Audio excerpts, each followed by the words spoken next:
Height होगी, total height कितनी है सर 12 है, ठीक है। ये कैंसिल हुआ 3 टाइम्स, ये हो गया आपके पास 9 सेंटीमीटर।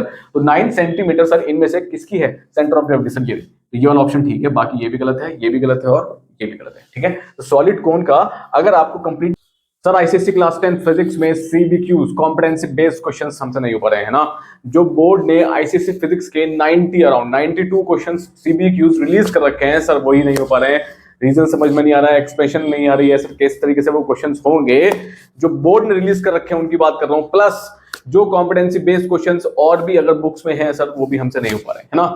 बहुत टफ पड़ा है कॉम्पिटेंसी बेस्ड क्वेश्चंस, और बोर्ड यहां से application based competency based question का मतलब समझो पहले कि अगर किसी क्वेश्चन को बोर्ड एप्लीकेशन बेस्ड क्वेश्चन बनाता है, ठीक है, कि भाई एक कॉन्सेप्ट समझा उसके बाद उसको कोरिलेट कर दिया रियल लाइफ से कि भाई रीमा ऐसा कर रही है, ठीक है, शुभम ऐसा कर रहा है, ठीक है, तो क्या होगा क्या नहीं होगा, तो वो बन जाते हैं competency based question. Competency based question कुछ नहीं है, एप्लीकेशन बेस्ड क्वेश्चन है जो रियल लाइफ से कोरिलेट हो जाते हैं, है ना। चलो फिर आज के इस सेशन में बहुत से स्टूडेंट्स की प्रॉब्लम है और बहुत से स्टूडेंट से परेशान है, तो बोर्ड भी पास है। तो आज के सेशन में मैं शुभम वर्मा सॉल्व करता हूं concept at least ICSC 9th and 10th में, और आज हम क्लियर कट बात करेंगे ICSC physics competency based questions, ठीक है। बोर्ड पॉइंट ऑफ व्यू से बात करेंगे, अराउंड 100 प्लस क्वेश्चंस लगाएंगे हम यहाँ पे, पूरी फिजिक्स के कंप्लीट फिजिक्स कवर अप करेंगे, कंप्लीट सीबीक्यूज कवर अप करेंगे, ताकि आपको आइडिया लग जाए कि किस तरीके से आ रहे हैं। और अराउंड 90 क्वेश्चंस मैं डायरेक्ट जो आईसीएससी ने दिए हैं वो उठाऊंगा, प्लस उसके बाद 20 to 30 क्वेश्चंस और उसके बाद लगाएंगे, ठीक है। तो ऑल अराउंड 120-130 क्वेश्चंस हो जाएंगे। तो आपके complete physics application based question जो आएंगे, जो कि आते ही हैं, एमसीक्यू में ही पूछेगा, शॉर्ट आंसर टाइप में ही पूछेगा, वेरी शॉर्ट आंसर में ही पूछेगा, लॉन्ग में ही पूछेगा, ठीक है। तो सारे टाइप्स ऑफ पैटर्न जितने भी आपके पास हैं वो हम यहाँ कवर अप करेंगे, ठीक है। तो generally multiple choice questions cover up करेंगे, very short answer questions cover up करेंगे, short answer questions cover up करेंगे और long answer questions cover up करेंगे यहाँ पे, किसके, सिर्फ सीबीक्यूज आईसीएससी फिजिक्स के, ठीक है। शुरू करते हैं सबसे पहला क्वेश्चन, ठीक। क्वेश्चन आपको यहाँ मिल जाएगा, ठीक है। क्वेश्चन नंबर 1 आपके पास क्या है, एमसीक्यू जनरली, ठीक है। तो एमसीक्यूज क्वेश्चन जो कॉम्पिटेंसी में है वो आपके पास देख लेते हैं। मैं यहां से क्वेश्चन रीड आउट करता हूं, क्वेश्चन आपको मिल जाएगा, ठीक है। When light enters from air to glass, it bends towards the normal, ठीक है। If red, blue, yellow colors are allowed to enter the same glass block at the same angle of incidence, then which color value will we have I less than minus R will be greater? देखो क्या कह रहा है कि जब भी कभी, देखो सिंपल सी बात कह रहा है कि एक आपके पास ग्लास ब्लॉक है और ग्लास ब्लॉक पे आपने एक ही एंगल ऑफ इंसिडेंस पे 3 लाइट आपने इंसिडेंट करी है। कौन कौन सी है सर आपके पास, red plus blue plus yellow, ये 3 लाइट आपने एक ही एंगल ऑफ इंसिडेंस पे कर दी है, यानी कि एंगल आई तीनों के लिए क्या है, सेम है, ठीक है। अब वो कह रहा है कि जो बाहर आएगा ये बताना है किसके लिए angle I minus angle R क्या होगा सर, ग्रेटर होना चाहिए, ठीक है। तो angle I minus angle R का मतलब समझो पहले, तो अब यहाँ पे पहले समझो कि एंगल आई माइनस आर कब ग्रेटर होगा सर, जब ये एंगल आई आपके पास क्या होगा, ग्रेटर होगा, और एंगल आर जो है आपके पास क्या होगा सर, लेस होगा, ठीक है। अब ये ग्रेटर कब होगा और ये लेस कब होगा, देखो मेरी बात समझो, ये लेस तब होगा जब जिसके लिए, जिस भी इन तीनों में से कलर्स के लिए रिफ्रैक्टिव डेविएशन आपके पास क्या होगा, लेस होगा, ठीक है। जब डेविएशन लेस होगा तो यानी कि ये एंगल कम बनेगा, रे अवे फ्रॉम द नॉर्मल चल जाएगी, ठीक है। तो अब जाते हैं यहां पर आर, ब्लू और येलो, तो विप की ओर पे आ जाते हैं।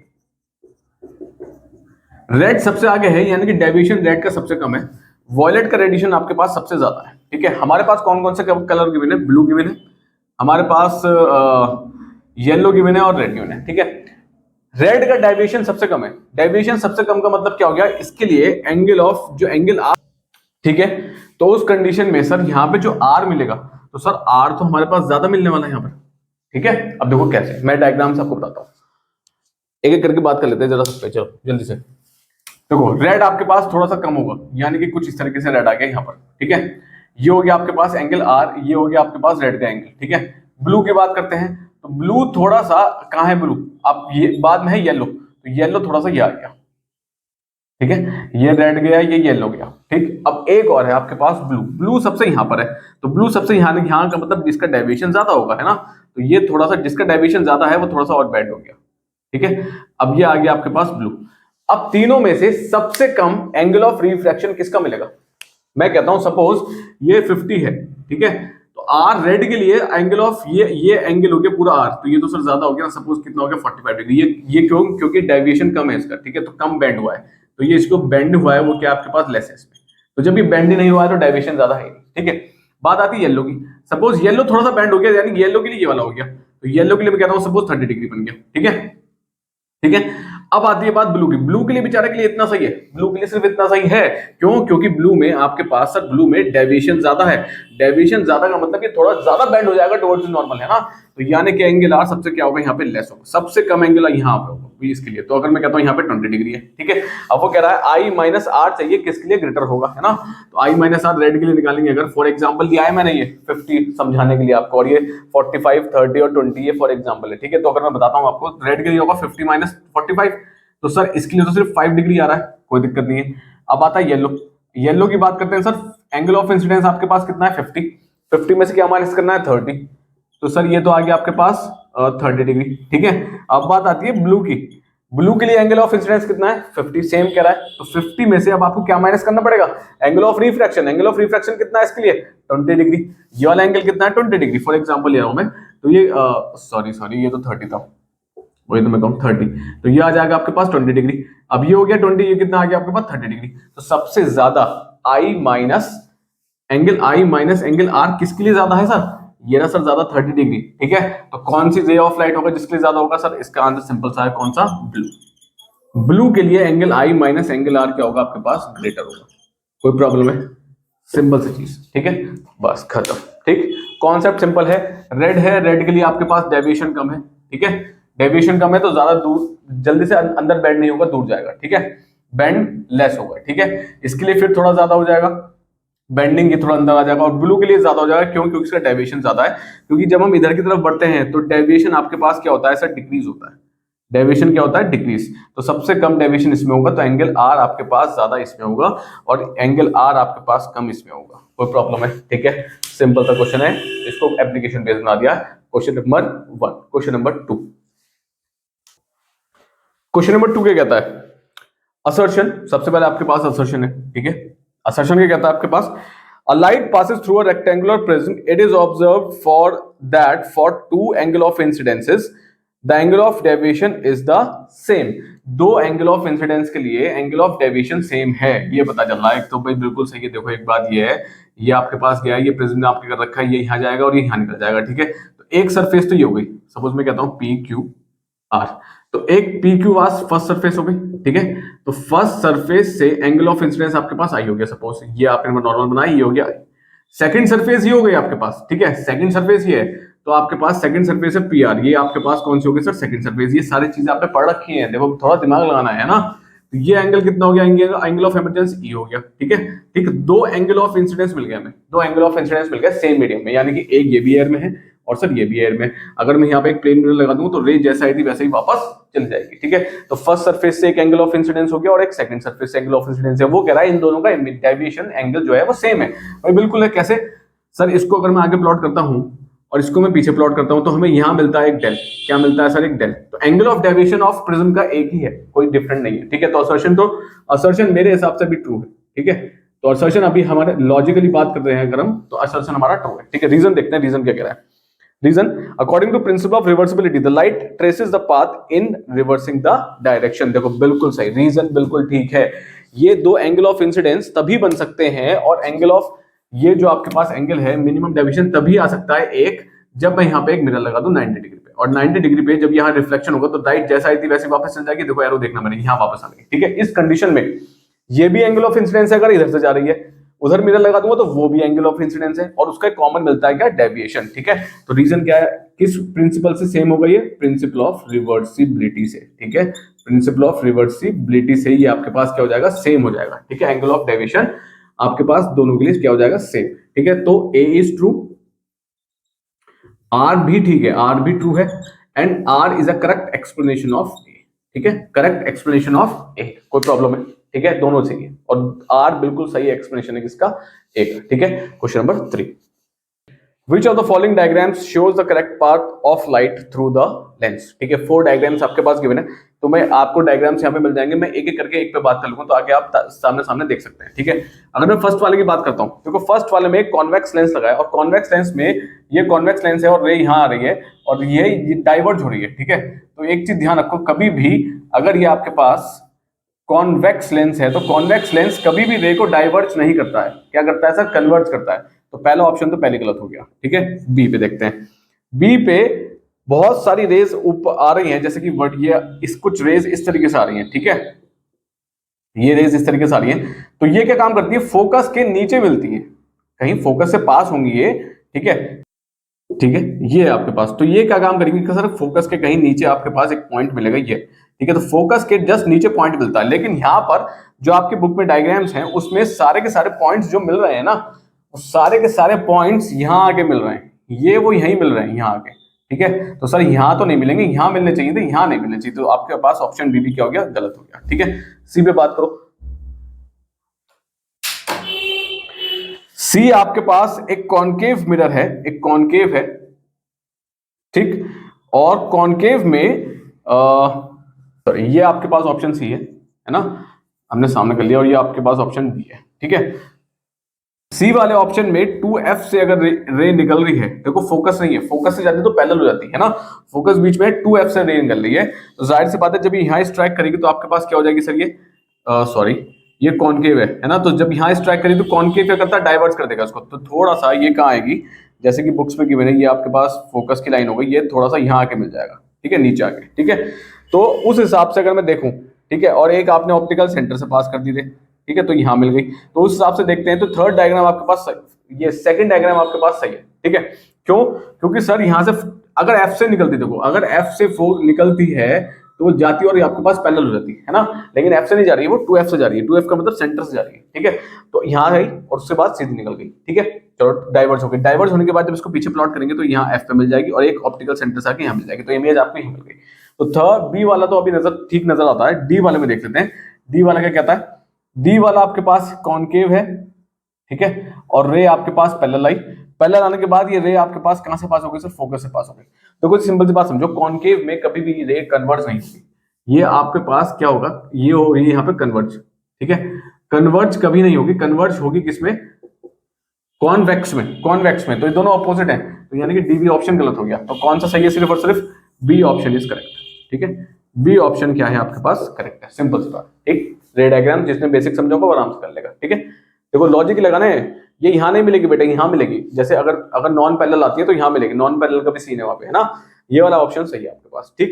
क्वेश्चन नंबर 4, सबसे पहले वाले की बात करते हैं, ठीक है, देखो यहां पर एफर्ट ऊपर लग रहा है ना, और एफर्ट को बैलेंस करेगा यहाँ पर, जब एफर्ट ऊपर लगता है, जब हमने एक जब मैंने एक चैप्टर पढ़ाया था मशीन्स का, पुली का, तो हमने उसमें एक फोर पुलिस का ब्लॉक एंड टैकल सिस्टम समझा था, फोर पुलिस का ब्लॉक एंड टैकल सिस्टम समझा था हमने वहां पे, और जहां पे मैकेनिकल एडवांटेज फोर पुलिस होने के बाद क्या आया था 5, वेलोसिटी रेशियो भी क्या आया था 5, इस कंडीशन में यहाँ पर एफर्ट कन्वेंट डायरेक्शन में नहीं, तो ये जो टी ऊपर लग रहा है और ये आपके पास टी है और ये भी टी है, इस कंडीशन में ये तीनों किसको बैलेंस करेंगे सर, लोड को, है ना, तो इस कंडीशन में सर इसका मैकेनिकल एडवांटेज 3 हो जाता है, और सर वेलोसिटी रेशियो भी क्या हो जाता है 3, क्यों, क्योंकि आपको यहाँ से एफर्ट रोकना पड़ रहा है, ठीक है, तो यहाँ से डिस्टेंस आपको यहाँ जितना डिस्टेंस लगेगा ना, वो डिस्टेंस डी डी डी, तो वो डायरेक्टली क्या होगा, एक डी मूव करेगा, 3 डिस्टेंस काउंट होंगे, क्योंकि यहाँ पे एफर्ट आपके पास कन्वेंट डायरेक्शन में नहीं है, अपवर्ड डायरेक्शन में, तो जब अपवर्ड डायरेक्शन में है तो आपके पास वेलोसिटी रेशियो भी क्या आएगा, आपके पास 3 आएगा, ठीक है, ये एक एक्सेप्शनल केस है जो हमने चैप्टर में पढ़ा था मशीन्स में, ठीक है, तो आप कंप्लीट आईसीएससी फिजिक्स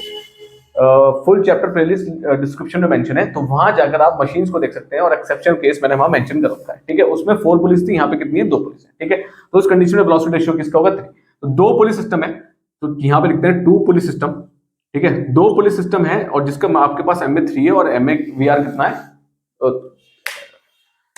वीआर भी कितना है 3 है, ठीक है, नीचे वाले पे आ जाते हैं, नीचे वाले में एफर्ट आपके पास कन्वेंट डायरेक्शन में है, बिल्कुल है सर, है ना, लोड भी है, तो इस कंडीशन में आपके पास 3 पुलिस सिस्टम है, ये 3 पुलिस सिस्टम है, और आपके पास इसमें एम में आपके पास कितना आएगा सर, एम में आपके पास 3 आएगा, और सर वी आर भी कितना आएगा आपके पास 3 आएगा, कोई दिक्कत है, ठीक है, ठीक, एम में 3 आएगा, कन्वेंट डायरेक्शन में लग रहा है, कोई दिक्कत नहीं है, 3 नहीं आएगा, ठीक, यहाँ जाते हैं। अब ये सिंगल मूवेबल पुली है, सिंगल मूवेबल पुली के लिए हमेशा क्या होगा सर, लेकिन ठीक है, सिंगल मूवेबल पुली है, और सिंगल मूवेबल पुली के लिए वीआर कितना है 2, और एम में भी कितना है आपके पास 2, ये चीज हमें समझ में आ गई, ठीक है, तो ये हो गया 1 पुलिस सिस्टम। अभी ऑप्शंस में आ जाएंगे, पहले हम यहाँ पे फटाफट से क्लासिफाई कर लेते हैं। अब आती है बात ये वाली, ठीक है, अब ये कॉम्बिनेशन वाली बात है, ठीक है। अब कॉम्बिनेशन में क्या होगा सर, देखो कॉम्बिनेशन में अगर मैं बात करता हूँ यहाँ पे वीआर की, आपके पास सिंगल मूवेबल पुली है, ठीक है, सिर्फ, और ये जो फिक्स पुली है ना, आपको ये जो फिक्स पुली है ये आपको सिर्फ क्या प्रोवाइड कर रही है सर, डायरेक्शन प्रोवाइड कर रही है, ठीक है, वो भी किसका, एफर्ट का कन्वीनियंट डायरेक्शन प्रोवाइड करेगी और इसके अलावा कुछ नहीं प्रोवाइड करेगी। ठीक है, एफर्ट आप अपवर्ड ना लगाकर जैसे इसमें लगा रहे थे, आप एक फिक्स पुल लगा के नीचे लगा देंगे। ठीक है, इसका वीआर भी कितना होगा सर, वीआर भी 2 होगा इसका। ठीक है, और एमबी भी कितना होगा सर, एमबी भी आपके पास कितना होगा, 2 होगा। ठीक है, क्यों, क्योंकि इस कॉम्बिनेशन में मूवेबल पुली कितनी है उस पर डिपेंड करता है आपके पास एमए और वीआर। कोई दिक्कत है? ठीक है, चलो जी, ठीक। अब आपके पास ऑप्शन देखते हैं फटाफट से। ये आपके पास कौन सा सिस्टम है, ये आपके पास 2 पुली सिस्टम है। ठीक है, तो ये आपके पास कौन सा हो गया सर, 2 पुली सिस्टम हो गया। ठीक है, लेकिन इसमें एक फिक्स पुली है, लेकिन एक फिक्स पुली सिर्फ क्या दे रही है, डायरेक्शन दे रही है और कुछ नहीं दे रही। ठीक, ऑप्शन चेक कर लेते हैं फटाफट से, कौन सा ऑप्शन सही होना चाहिए हमारे हिसाब से। ठीक है, देखो जी, सबसे पहला, there are 3 pulley systems with V R is equal to 2 and 1 pulley system with V R is equal to 1। देखो V R is equal to 1 तो यहां कहीं नहीं है, V R is equal to 1, V R तो यहां पे कहीं नहीं है, वी आर 1 तो नहीं है, तो पहला ऑप्शन तो गलत हो गया। दूसरा, there are 2 pulleys systems with V R is equal to 2, 2 pulleys system कह रहा है V R is equal to 2, तो बिल्कुल है, एक वी आर 2 यहां पे, एक वी आर 2 यहां पे है। चलो ये तो समझ में आ गया, लेकिन आगे भी पढ़ लेते हैं। 1 pulleys system with V R is equal to 3 and 1 pulleys system with V R is equal to 1। 1 pulleys system with V R is equal to 3, लेकिन 1 नहीं है यहाँ पे, 2 पुलिस सिस्टम है जिनका वी आर कितना है, 3 है, और कह रहा है 1 pulleys system with V R is equal to 1। V R is equal to 1 है ही नहीं, तो ये ऑप्शन बी भी क्या हो गया, गलत। Option C, there are 2 pulleys systems with V R is equal to 2, 2 pulleys system बता रहा है कि सर 2 पुलिस सिस्टम है जिनका वी आर कितना है आपके पास, 2 है। मैंने कहा हाँ बिल्कुल ठीक है, एक तो ये रहा साहब पुलिस सिस्टम, एक हमारे पास पुलिस सिस्टम ये रहा, तो दोनों का वी आर 2 है, यहाँ पे भी 2 है और यहाँ पे भी 2 है, ये बात समझ में आ रही है। लेकिन आगे भी देख लेते हैं। 1 pulleys system with V R is equal to 3 and 1 pulleys system with V R is equal to 4। Sir V R is equal to 4 तो किसी भी पुलिस सिस्टम में है ही नहीं। ठीक है, 3 तो है, एक में 2 में 3 है, तो ये ऑप्शन भी क्या हो गया, गलत। अब डी पे आ जाते हैं, डी अगर निकलता तो भाई निकल देगा। ठीक है, देखो क्या है, there are 2 pulleys systems with V R is equal to 2। ठीक है, बिल्कुल सही, दो हमारे पास 2 पुलिस सिस्टम है जिनका वी आर क्या है, 2 है, बिल्कुल सही है, कोई दिक्कत नहीं है, यहाँ पे ये बिल्कुल ठीक हो गया। And 2 pulleys systems with V R is equal to 3, बिल्कुल सही, 2 पुलिस सिस्टम है जिनका वी आर क्या है, 3 है, तो ऑप्शन डी आपके पास क्या हो जाता है, करेक्ट। कोई प्रॉब्लम है, खत्म कहानी। इस तरीके से सबसे पहले ऑप्शंस को पढ़ने से पहले आपको बेसिक लगा के चीजें कर लो और खत्म हो जाएगी कहानी। ठीक है, कोई दिक्कत है, सही है। ये एक्सेप्शनल केस है, इसको ध्यान रखना जरा, क्योंकि मैंने ये डिस्कस कर रखा है 4 पुलिस का कंडीशन में। ठीक है, तो ये वाला केस होता है एक्सेप्शनल केस। ठीक है, तो इसमें ध्यान रखना। ठीक, आगे बढ़े, क्वेश्चन नंबर 5।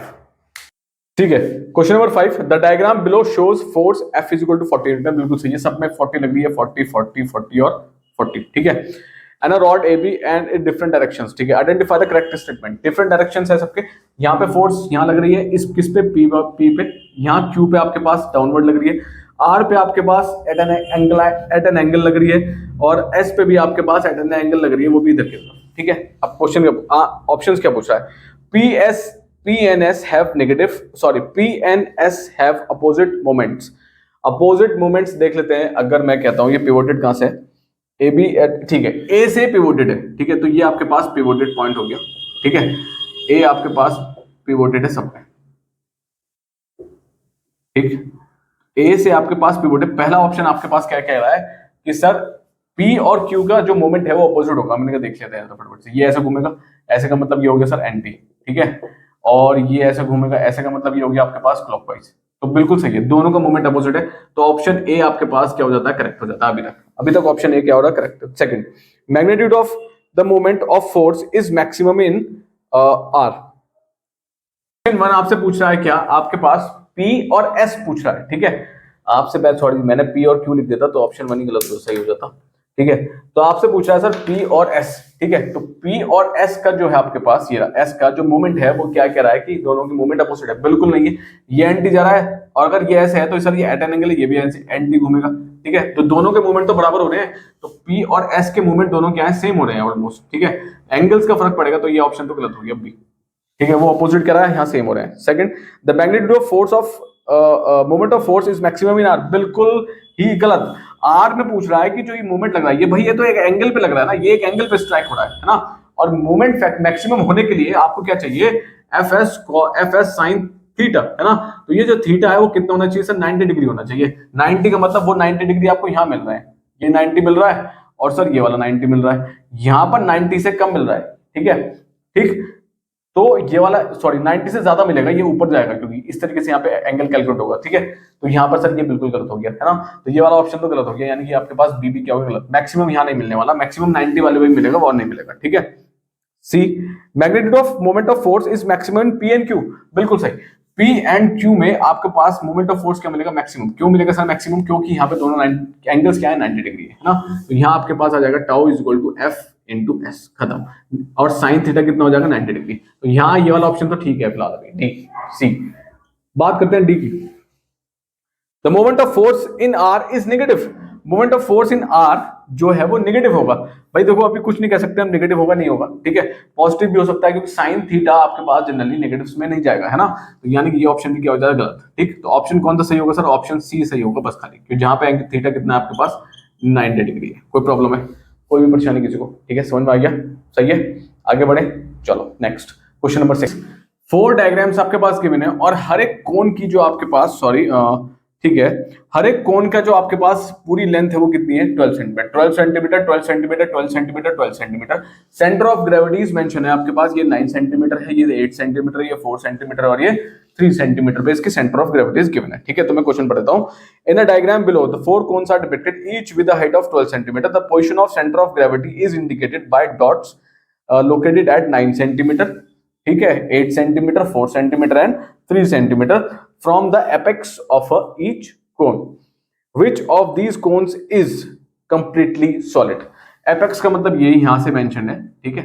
तो अब which of this cone is completely solid, देखो completely solid के लिए ना, completely solid cone के लिए आपकी बुक्स में सेंटर ऑफ ग्रेविटी पे एक टेबल गिवन है, ठीक है। तो सॉलिड कोन के लिए जो आपके पास सेंटर ऑफ ग्रेविटी लाई करेगी वो कितने पे करेगी सर, कितने पे करेगी sir, 1/4 the height from the base, ठीक है, हाइट फ्रॉम बेस 1/4 होना चाहिए हाइट फ्रॉम द बेस पे। ये आपके पास सेंटर ऑफ ग्रेविटी लाई करेगी किसकी सर, सॉलिड कोन की, ठीक है, ठीक है। तो ये तो हो गई बेस से, लेकिन वो पूछ रहा है आपके पास किससे, एपेक्स से। तो सर एपेक्स में, एपेक्स का क्या सीन होगा सर, एपेक्स से लाई करनी चाहिए 3/4 से, 3/4 ऑफ हाइट होनी चाहिए, ठीक है। तो एपेक्स से 3/4 ऑफ, एपेक्स से जो डिस्टेंस आएगा आपके पास सेंटर ऑफ ग्रेविटी का वो जनरली क्या होगा 3/4 ऑफ हाइट होगा, है ना। अब निकालो जरा किस किस का होगा। सबसे पहले इस वाले की बात करते हैं अगर, तो हम यहाँ का बात करेंगे 3/4 इंटू 9, ठीक है। Sorry sorry sorry sorry sorry इसमें तो बात नहीं करने, यहाँ निकाल लेते हैं 3/4 इंटू डिस्टेंस ऑफ एपेक्स निकालेंगे 3/4 ऑफ हाइट होगी। टोटल हाइट कितनी है सर 12 है, ठीक है। ये कैंसिल हुआ 3 टाइम्स, ये हो गया आपके पास 9 सेंटीमीटर। तो 9 सेंटीमीटर सर इनमें से किसकी है सेंटर ऑफ ग्रेविटी सर, ये। तो ये वाला ऑप्शन ठीक है, बाकी ये भी गलत है, ये भी गलत है और ये भी गलत है, ठीक है। तो सॉलिड कोन का अगर आपको कंप्लीटली सॉलिड कोन का सेंटर ऑफ ग्रेविटी चाहिए तो 1/4 कर दो हाइट फ्रॉम द बेस से। तो बेस से हाइट आपके पास 12 हो जाएगी, ठीक है, उस कंडीशन में, ठीक। लेकिन आपके पास अगर डिस्टेंस चाहिए एपेक्स से, एपेक्स से ही डिस्टेंस गिवन है यहाँ तक, तो ये डिस्टेंस ही गिवन है ना। तो जब एपेक्स से डिस्टेंस निकालना हो तो डिस्टेंस फ्रॉम एपेक्स निकालना हो, ठीक है। तो मैं लिख देता हूं डिस्टेंस फ्रॉम एपेक्स निकालना हो तो उस कंडीशन में 3/4 ऑफ द हाइट करना पड़ेगा। तो 3/4 टोटल हाइट कितनी है आपके पास 12 को कर देंगे कितना का 9 सेंटीमीटर पे सेंटर ऑफ ग्रेविटी होनी चाहिए एपेक्स से। और ठीक है, किसी भी सॉलिड कोन की, तो इनमें से किसकी है सर, पहले वाले की है, बाकी सबकी नहीं है। बाकी 9 सेंटीमीटर ये देखिए एपेक्स से 9 सेंटीमीटर ये, तो आपके पास कौन सा ऑप्शन ठीक होगा, पहला ऑप्शन, ये आपको याद रखना है, ठीक है। तो वो आपसे बेस से भी कह सकता है, यानी कि किसी भी उसमें उसको हटा के वो यहाँ कह सकता है कि ये इतना है। अगर यहाँ कहता है तो ये वाला फॉर्मूला रहेगा 1/4, ठीक है। एपेक्स से कह रहा है तो आपके पास 3/4 ऑफ हाइट निकलेगी। कोई प्रॉब्लम है, ठीक है। क्वेश्चन नंबर 7, एक आपके पास ग्राफ गिवन है क्वेश्चन नंबर 7 में, ठीक है। ये कुछ मार्किंग्स है, यहाँ पर आपके पास जा रहा है डिस्प्लेसमेंट, ठीक है, और ये जा रहा है आपके पास वर्क। तो वर्क ऊपर जा रहा है, डिस्प्लेसमेंट इस साइड है, ठीक है। तो सर डिस्प्लेसमेंट आपके पास एक्स एक्सिस पे है और वर्क आपके पास वाई एक्सिस पे है जूल में। कोई दिक्कत है? अब पूछ क्या रहा है, The given figure depicts the graph of work done and displacement under the constant force of 10 Newton. 10 Newton यानी कि फोर्स जो लग रही है कांस्टेंट वो क्या लग रही है 10 न्यूटन लग रही है, ठीक है। कोई दिक्कत नहीं है, सही।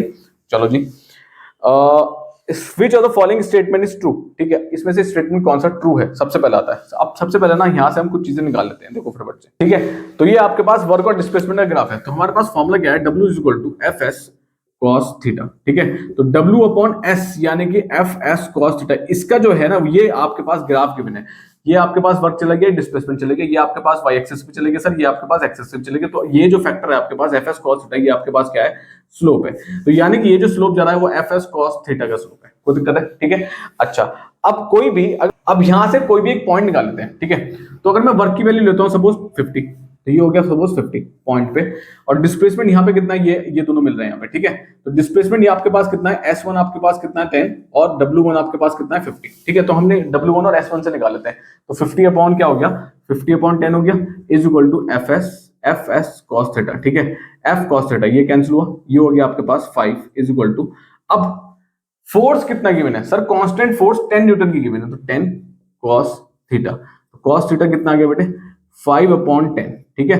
इसको यहां ले आते हैं, 5 अपॉन 10 का मतलब half is equal to cos theta, half की वैल्यू कितनी होगी कॉस में 60 डिग्री, और ये हो गया आपके पास कॉस थीटा, कॉस इनवर्स कर देंगे तो कैंसिल हो गए, थीटा क्या आ गया आपके पास 60 डिग्री। तो एंगल कितना होना चाहिए आपके पास, कितना 60 डिग्री होना चाहिए, ठीक है। अब ऑप्शंस देख लेते हैं फटाफट से। First option, force acting eight an angle 0 degree with displacement, बिल्कुल गलत। फोर्स यहां पर 0 डिग्री पे नहीं लगेगी, मैं यहां पे मेंशन कर देता हूं, ठीक है, आपको क्वेश्चन मिल जाएगा कि जो फोर्स लग रही है वो 0 पे लग रही है, बिल्कुल गलत है, 0 पे नहीं है, पहला ऑप्शन तो गलत हो गया। बी ऑप्शन क्या कह रहा है, force acting eight an angle 45 degree with displacement, भाई बिल्कुल गलत, यानी कि ये एंगल कह रहा है वो ये वाला एंगल, ठीक है। तो फोर्स 45 डिग्री पे लग रही है, बिल्कुल ही गलत है, सी आ जाते हैं। C, the force acting at 60 degree with the displacement, force आपके पास कितने पे लग रही है 60 डिग्री पे लग रही है डिस्प्लेसमेंट के साथ, ये बिल्कुल ठीक है, यानी कि ये जो एंगल है ना डिस्प्लेसमेंट के साथ वो कितना होना है 60 होना चाहिए, बस, ठीक है। डी ऑप्शन में वो कह रहा है 90 डिग्री पे लग रही है, बिल्कुल गलत है, यानी कि ये भी गलत हो गया, कोई दिक्कत है। तो ऑप्शन कितना है आपके पास 60, कोई दिक्कत है, क्योंकि आपके पास ध्यान रखो ना, ये कॉस थीटा किस किस के बीच का एंगल है, ये फोर्स और डिस्प्लेसमेंट के बीच का एंगल है, बस खाली, कोई प्रॉब्लम है, ठीक है। क्वेश्चन नंबर 7, क्वेश्चन नंबर 8, देखो कॉन्सेप्ट क्लियर होंगे ना तो फटाफट से क्वेश्चन समझ में आ जाएंगे, कॉन्सेप्ट क्लियर नहीं होंगे तो भाई एक काम करो, अभी भी टाइम है, चैप्टर्स को एक बार गो थ्रू करो अच्छे से, ठीक है, वहां से कॉन्सेप्ट क्लियर करो, उसके बाद ही समझ में आएगा क्या हो रहा है, ठीक है। चलो next question number 8, question number 8, during the experiment with a single movable pulley, ठीक है, Jess determined the effort, mechanical advantage and efficiency of X Y and Z, ठीक है। तो जो एफर्ट है आपके पास, जैस ने एक एक्सपेरिमेंट किया और मैकेनिकल एडवांटेज हो गया एंड एफिशिएंसी हो गया, तो एफर्ट को उसने एक्स से डिनोट किया, इसको वाई से और इसको जेड से डिनोट किया, ठीक है, respectively. Subsequently, after lubricating the pulleys thoroughly, he recalculated effort. उसने क्या काम किया, अब जो पुली था ना उसको लुब्रिकेट कर दिया, ठीक है। लुब्रिकेट करने के बाद उसने तीनों चीजें फिर से कैलकुलेट करी, आपके पास ये आया, आपके पास एक्स डैश, ये आया वाई डैश, और ये आपके पास जेड डैश, ठीक है। चलो respectively, which of the following relationships accurately represent the scenario, कौन सा इसमें से होना चाहिए। तो सबसे पहले हम यहीं पे डिस्कस कर लेते हैं, उसके बाद सॉर्ट आउट कर लेंगे, देखो फटाफट से, है ना। एक काम करो फटाफट से, अगर लुब्रिकेट करते हैं तो लुब्रिकेट करने का मतलब बेटा क्या है, आप फ्रिक्शन कम कर रहे हैं, आप फ्रिक्शन को कर रहे हैं लेस, ठीक है। जब हम फ्रिक्शन को लेस कर दे रहे हैं, तो जब फ्रिक्शन को लेस कर रहे हैं तो आपके पास एफर्ट क्या लगाना पड़ेगा, लेस एफर्ट लगाना पड़ेगा, है ना। एफर्ट लेस लगाना पड़ेगा, एफर्ट लेस लगाएंगे तो आपके पास मैकेनिकल एडवांटेज भी क्या आ जाएगा सर, मोड हो जाएगा, ठीक है। तो मैकेनिकल एडवांटेज जो है वो ज्यादा हो जाएगा, एफर्ट कम लगाओगे, इनपुट कम दोगे, लेकिन आउटपुट आपको ज्यादा मिलेगा, क्योंकि हम मशीन के पार्ट्स स्मूथली काम कर रहे हैं, ठीक है। तो फ्रिक्शन लेस हो गया, फ्रिक्शन में ज्यादा एनर्जी नहीं जा रही है, उस कंडीशन में जो आपके पास एक्स डैश है वो आपके पास लेस होना चाहिए एक्स से, सबसे पहली कंडीशन, ठीक है। तो एक्स नया वाला एफर्ट आपके पास कम होना चाहिए पुराने वाले से। मैकेनिकल एडवांटेज की बात करते हैं, मैकेनिकल एडवांटेज जो आपके पास नया वाला है वो ज्यादा होना चाहिए आपके पास पुराने वाले से, ठीक है। तो ये नया वाला मोर होना चाहिए। एफिशिएंसी की बात करें तो सर अब जब मैकेनिकल एडवांटेज बढ़ेगा तो सर एफिशिएंसी भी बढ़ेगी, बिल्कुल बढ़ेगी, है ना। तो यानी कि जेड डैश भी आपके पास बड़ा होना चाहिए किससे, जेड से, कोई दिक्कत है, ठीक है। अब ऑप्शन देख लेते हैं फटाफट से, चलो क्या, new effort will be more than previous effort, x आपके पास एफर्ट है, तो ये सर एफर्ट की कंडीशन चल रही है, बिल्कुल गलत, एफर्ट कम होना चाहिए सर, नया वाला एफर्ट लेस होना चाहिए, तो ये तो आपके पास गलत हुई है, यहाँ पे ये क्या कर रहा है, मोर कह रहा है, गलत हो गया। अगर हम ज्यादा एफर्ट लगाएंगे तो मतलब डुप्लीकेट करने का फायदा क्या हुआ, खत्म। B, Y dash will be less than Y, भाई वो कह रहा है कि जो मैकेनिकल एडवांटेज है वो आपके पास नया वाला कम होगा पुराने वाले से, बिल्कुल गलत सर, ये तो ज्यादा होना चाहिए, मोर होना चाहिए, तो ये भी ऑप्शन गलत। C, Z dash will be greater than Z, यानी कि सर एफिशिएंसी जो है वो पुराने वाले, नई वाली एफिशिएंसी पुराने वाले से ज्यादा होगी, बिल्कुल होगी, क्योंकि लुब्रिकेट कर दिया, मैकेनिकल एडवांटेज बढ़ गया है, तो ऑप्शन सी सही नजर आ रहा है अभी।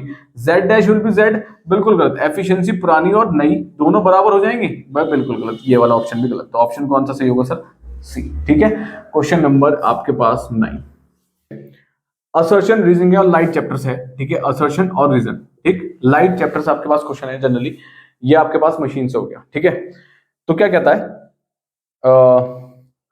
चलो मैं यहाँ मेंशन भी कर देता हूँ कौन से चैप्टर्स है। ये आपके पास लाइट चैप्टर से क्वेश्चन है। ठीक है, तो आपको थोड़ा इजी हो जाएगा। For a glass block the I versus R graph is a straight line. Glass block के लिए कह रहा है कि सर जो आर, आई और आर का जो ग्राफ है वो एक स्ट्रेट लाइन है। ठीक है, चलो एक बात ये क्लियर हो गई। अब नेक्स्ट देखते हैं, reason when a ray of light undergoes refraction it follows Snell's law. वो कह रहा है अगर रे ऑफ लाइट रिफ्रैक्शन के लिए जाती है, यानी कि कुछ इस तरीके से यहाँ आती है, तो ये फॉलो करती है किसको, स्नेल्स लॉ को। ठीक है, अब स्नेल्स लॉ क्या कहता है sir, refractive index is equal to sine I upon sine R का ये एंगल है। स्नेल्स लॉ किसके आपसे, sine I upon sine R है ना। अब एक बात, अब असर्शन क्या कहते, देखो सिंपल सी बात समझो मेरी बात अब ध्यान से, इसमें क्वेश्चन अभी खत्म हो जाएगा 2 मिनट में। देखो जी, जिसको सही से पता होगा वो कर पाएगा। स्नेल्स लॉ कहता है sine I upon sine R. यहां पर ये ग्राफ बना रहा है किसका, सिर्फ आई और आर का। ध्यान रखो, आई अपॉन आर का ग्राफ बना रहा है ये। अगर ये ग्राफ बनाता sine I upon sine R का तो बात समझ में भी आती। इसने सिर्फ और सिर्फ एंगल्स उठाए हैं, साइन ट्रिग्नोमेट्रिक टर्म्स को छोड़ दिया है ना। तो सिंपल सी बात है, असर्शन इज फॉल्स। ठीक है, सिंपल सी बात, sine I upon sine R simple है। अगर यहाँ सॉरी यहाँ आई और आर है ना, अगर यहाँ पे होता क्या सर, साइन आई के बीच में होता ये एंगल और ये होता साइन आर के बीच में, तब तो मुझे बात समझ में भी आती है ना। ठीक है, सिर्फ एंगल्स पे खेलना, एंगल्स पे आई और आर पे सिर्फ स्नेल्स लॉ नहीं खेलता है, वो साइन आई और साइन आर पे खेलता है ना।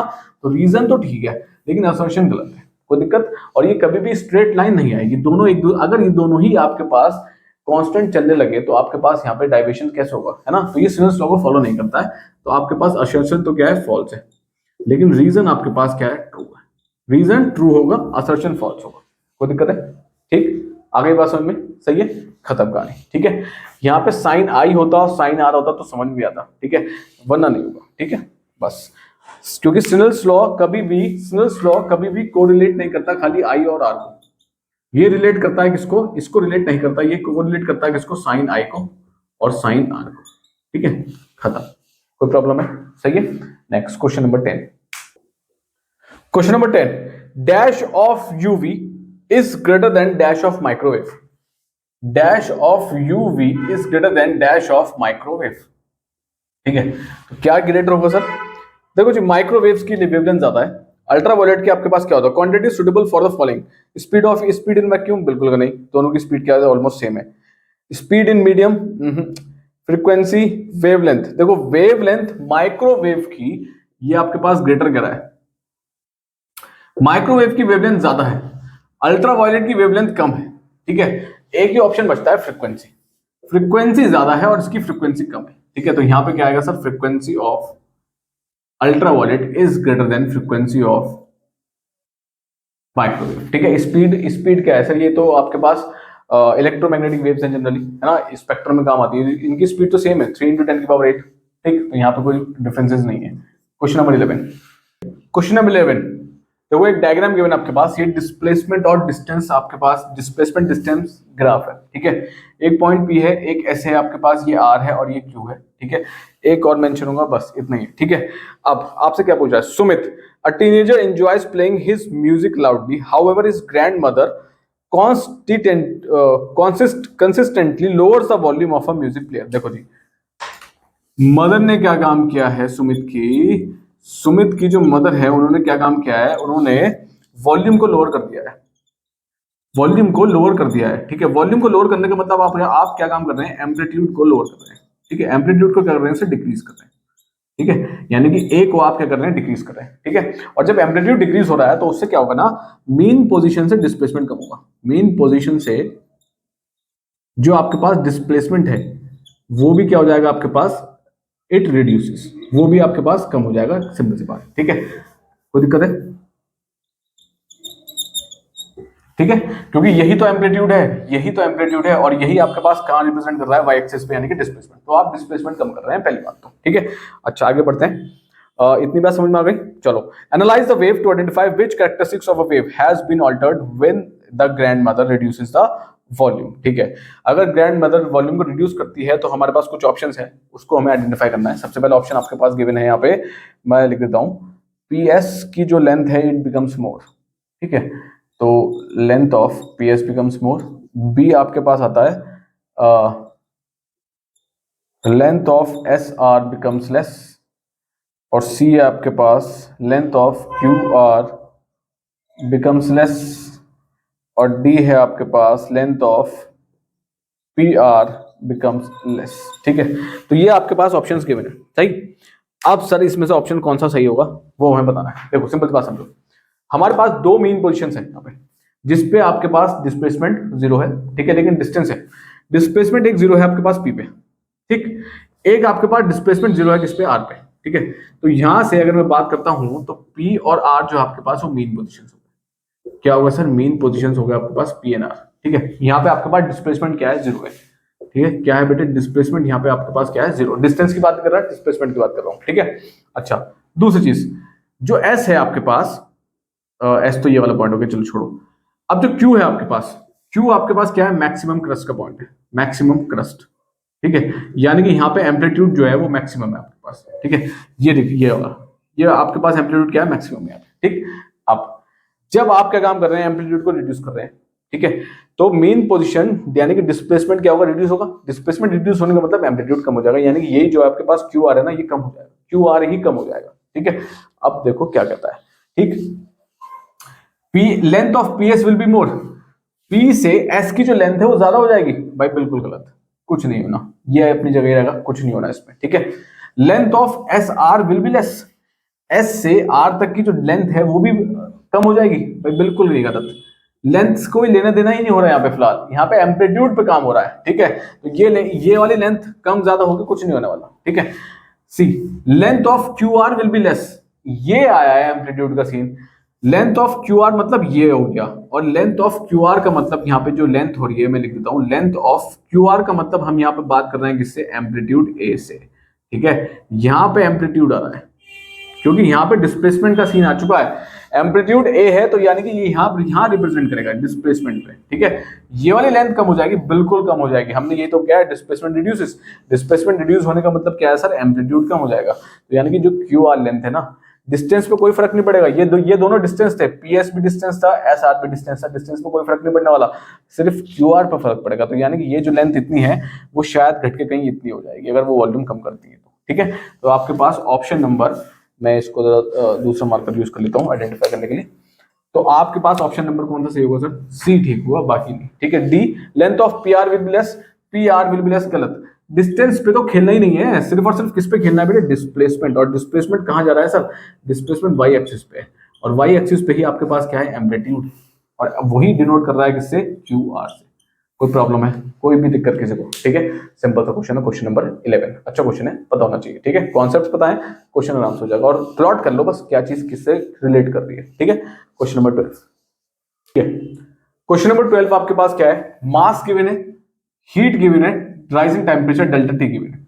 स्टेटमेंट 1 और स्टेटमेंट 2 में से पूछ रहा है कौन सा सही है, या फिर दोनों ही ठीक है। ठीक है, आप क्या कहते हैं, स्टेटमेंट देखो जरा फटाफट से। Mass of 10 kg quantity of supply इतना हो गया। ठीक है, स्टेटमेंट होता है heat capacity of a substance is 12 joule per ग्राम।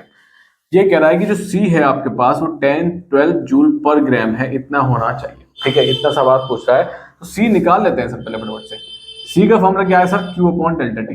ठीक है, हीट कैपेसिटी है, स्पेसिफिक नहीं है। ठीक है, स्पेसिफिक में यहाँ पे मास का कोई कॉन्सेप्ट नहीं आएगा। तो ये आपके पास कितना हो गया, 120 जूल अपॉन टाइम कितना, 10 डिग्री 6 सेल्सियस। केल्विन लिख लोगे तब भी कोई बात नहीं, ये हो गया 12 जूल पर डिग्री सेल्सियस। कितना होगा, 12 जूल पर डिग्री सेल्सियस, या फिर आप इसको बोल सकते हैं 12 जूल अपॉन डिग्री सेल्सियस। ठीक है, 12 तो आ रहा है सर, सॉरी यहाँ पे 10 कह रहा है, 12 कह रहा है, 12 कह रहा है। ठीक है, 12 कह रहा है, तो सर 12 तो आ रहा है, बिल्कुल सही है, 12 तो बिल्कुल सही है, यहाँ पे निकाल दिया। लेकिन जूल भी आ रहा है, लेकिन नीचे ग्राम है, ग्राम नहीं आएगा, यहाँ पे क्या आएगा, डिग्री सेल्सियस। तो ऑप्शन नंबर स्टेटमेंट 1 तो पहले गलत हो गया, यूनिट के बेसिस पे गलत हुआ है, ये ध्यान रखना। बहुत से बच्चे क्या काम करेंगे, 12 देखेंगे, जूल देखेंगे, और जूल भी नहीं देखेंगे, 12 देख के टिक कर देंगे, दोनों सही है भाई। यूनिट पे खेला है यहाँ पर, ध्यान से। ठीक है, statement be specific heat capacity of substance is 1.2। वो कह रहा है, आप जो सी डैश मान लेते हैं इसको, ठीक है, तो वो कह रहा है आप जो सी है आपके पास, यानी कि आपके पास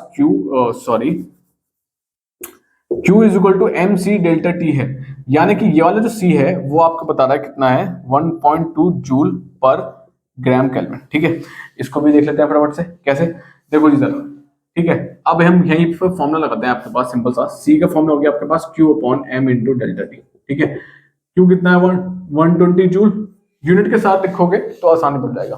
M कितना है 10, यहाँ पे भी ग्राम्स है तो कन्वर्ट करने की जरूरत नहीं है, 10। ये कितना है आपके पास 10 डिग्री सेल्सियस, तो मैं यहाँ 10 ग्राम से लिखता हूँ इंटू 10 डिग्री सेल्सियस। ठीक है, अब डिग्री सेल्सियस और केल्विन में जब हमने कैलोरीमेट्री में पढ़ा था, जितना राइज आपके पास डिग्री सेल्सियस में होगा 15 टू सपोज 25 डिग्री सेल्सियस का, उतना ही राइज केल्विन में होगा, क्योंकि 273 आप 15 में भी ऐड करोगे और 20 में भी ऐड करोगे तो डिफरेंस सेम आएगा, है ना। तो उस बेसिस पे हम इसको 10 केल्विन भी बोल सकते हैं, कोई प्रॉब्लम नहीं। ये चीज मैंने चैप्टर में जब पढ़ाया था तब बताई थी, है ना। अब जिसको अगर ये लगेगा कि सर यहाँ पे केल्विन है डिग्री सेल्सियस है, दोनों गलत है, तो भाई देखो कॉन्सेप्ट क्लियर करने पड़ेंगे, है ना। तो यहाँ पे हम डिग्री केल्विन ले लेते हैं, हम खत्म करेंगे। ठीक, ये कैंसिल हो, ये कैंसिल हो, ये आ गया 1.2 जूल पर के, खत्म करें। और सर यही ऑप्शन है कि मैंने, यही ऑप्शन है, तो statement B is correct, where statement A is false. खत्म करें, कोई दिक्कत। क्वेश्चन नंबर 13 दिए, सही है। चलो नेक्स्ट क्वेश्चन नंबर 13 देखते हैं। Given the resistivity of gold and platinum this and this. देखो गोल्ड की आपके पास रेजिस्टिविटी गिवन है 2.1 × 10 की पावर -8 ओम मीटर। प्लैटिनम की रेजिस्टिविटी गिवन है आपके पास 10.5 × 10 की पावर 8 ओम मीटर। ठीक है, अब स्टेटमेंट 1 सबसे पहले देखना है, स्टेटमेंट 1 क्या कहता है, सॉरी स्टेटमेंट ए क्या कहता है। 5 मीटर प्लैटिनम वायर, यानी कि लेंथ ऑफ प्लैटिनम वायर कितनी गिवन है सर, 5 मीटर। ठीक, will have same resistance as 1 metre of gold wire. क्या कह रहा है, ये सेम होगी जब आपके पास गोल्ड की लेंथ कितनी होगी 1 मीटर, दोनों का रेजिस्टेंस वो सेम कह रहा है ना। विल हैव सेम रेजिस्टेंस, तो रेजिस्टेंस हम कैलकुलेट कर लेते हैं सिंपल फॉर्मूला से, R is equal to rho L upon A. ठीक, ये आपके पास फॉर्मूला है।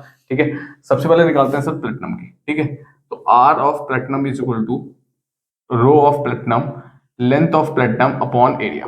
ठीक है, इस कंडीशन में हम एक चीज लेट कर लेते हैं, क्योंकि हमें एरिया गिवन नहीं है। ठीक है, तो हम मानते हैं let A be the area for gold and platinum. तो गोल्ड एंड प्लेटिनम का हमने एरिया दोनों को सेम मान लिया। ठीक है, अब यहां बात करेंगे तो आपके पास ये कितना गिवन है सर, प्लेटिनम का ये 10.5 × 10 की पावर -8 इंटू लेंथ कितनी गिवन है 5।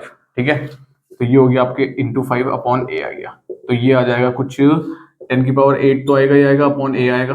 ठीक है, इसको मल्टीप्लाई कर लेते हैं, 5 5 25 2 यहाँ कैरी लगा और ये हो गया 5, तो 5.25 × 10 की पावर 8 अपॉन एरिया आपके पास आ गया, किसका आ गया सर, ये प्लेटिनम का रेजिस्टेंस आ गया। ठीक है, बात करते हैं आपके पास किसकी, गोल्ड की। अब गोल्ड के लिए भी RAU निकालना पड़ेगा, तो कितना हो गया AU LAU अपॉन ए। ठीक, रेजिस्टिविटी ऑफ गोल्ड कितना है 2.1 × 10 की पावर -8 इंटू लेंथ ऑफ आपके पास गोल्ड कितना गिवन है सर, 1 मीटर गिवन है, 1 अपॉन ए। ठीक है, ये आ गया 2.1 × 10 की power -8 upon A.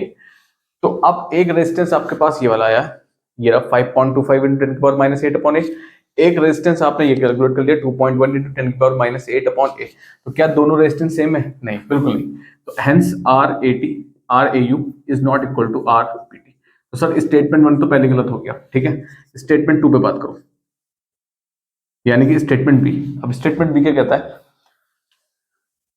Gold wire of 1 centimetre radius will have same resistance as platinum wire of 5 centimetre radius.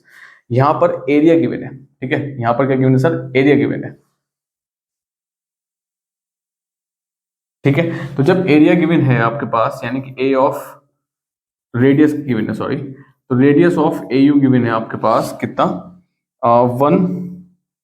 1 centimetre, और रेडियस ऑफ प्लैटिनम गिवन है कितना आपके पास 5 सेंटीमीटर। ठीक है, तो हम एक चीज करते हैं, क्या चीज करते हैं, हमारे पास लेंथ आपकी कोई चीज नहीं है। ठीक है, तो हम इसमें मान लेते हैं let L be the length of for gold and platinum और ये क्या आपके पास सेम है। तो हमने इस कंडीशन में लेंथ को सेम रखा है क्योंकि हमारे पास गिवन नहीं है, ठीक है। अब यहां से कैलकुलेट करेंगे same, R of AU is equal to rho of AU into length same है अपॉन ए ऑफ AU, ठीक है। एरिया ऑफ AU हो गया, ठीक।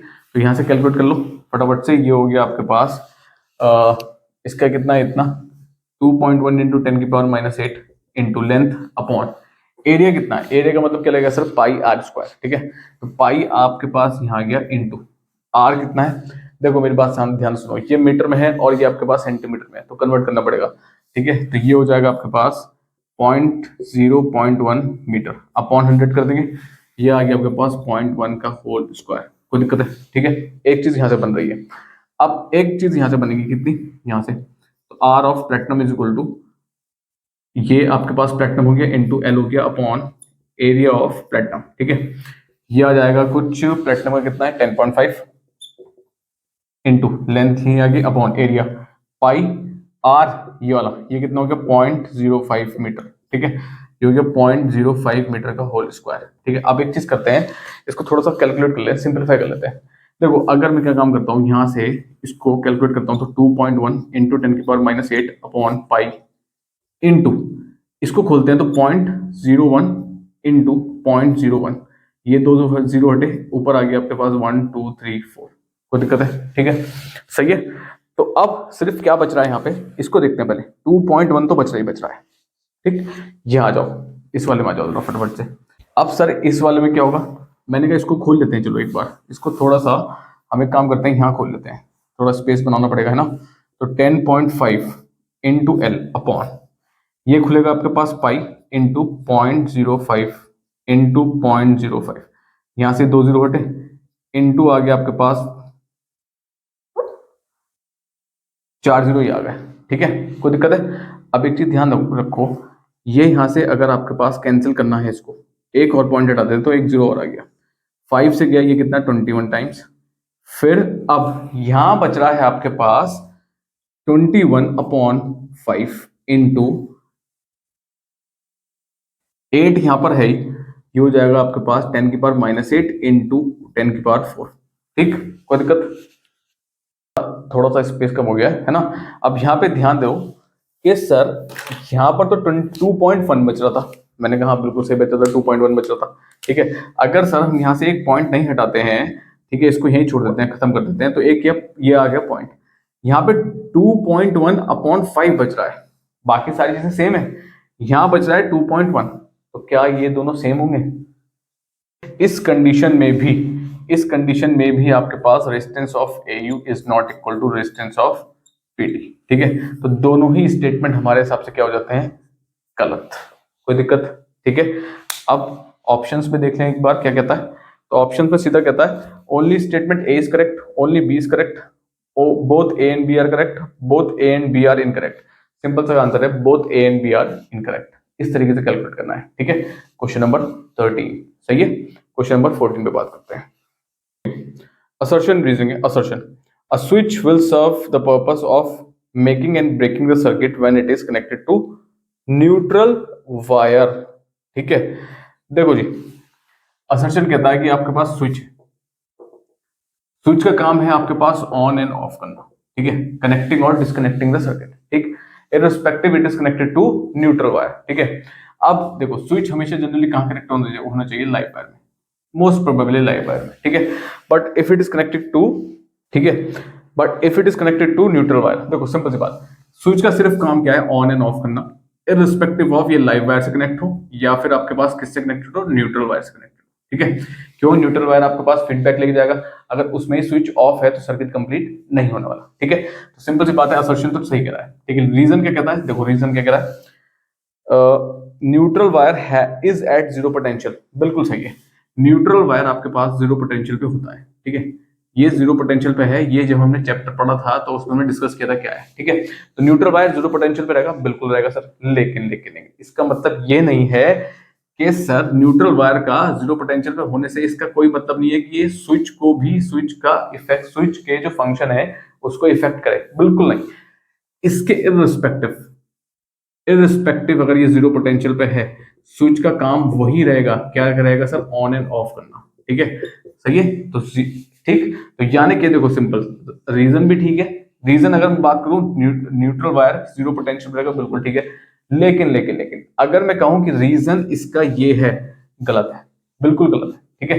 रीजन कुछ नहीं, क्योंकि स्विच का कोई लेना देना नहीं है आपके पास, किससे नहीं, न्यूट्रल और लाइव वायर से कोई लेना देना नहीं है, सिर्फ उसका काम है ऑन एंड ऑफ करना, ठीक है। तो यहाँ का आंसर सिंपल होगा, A is true,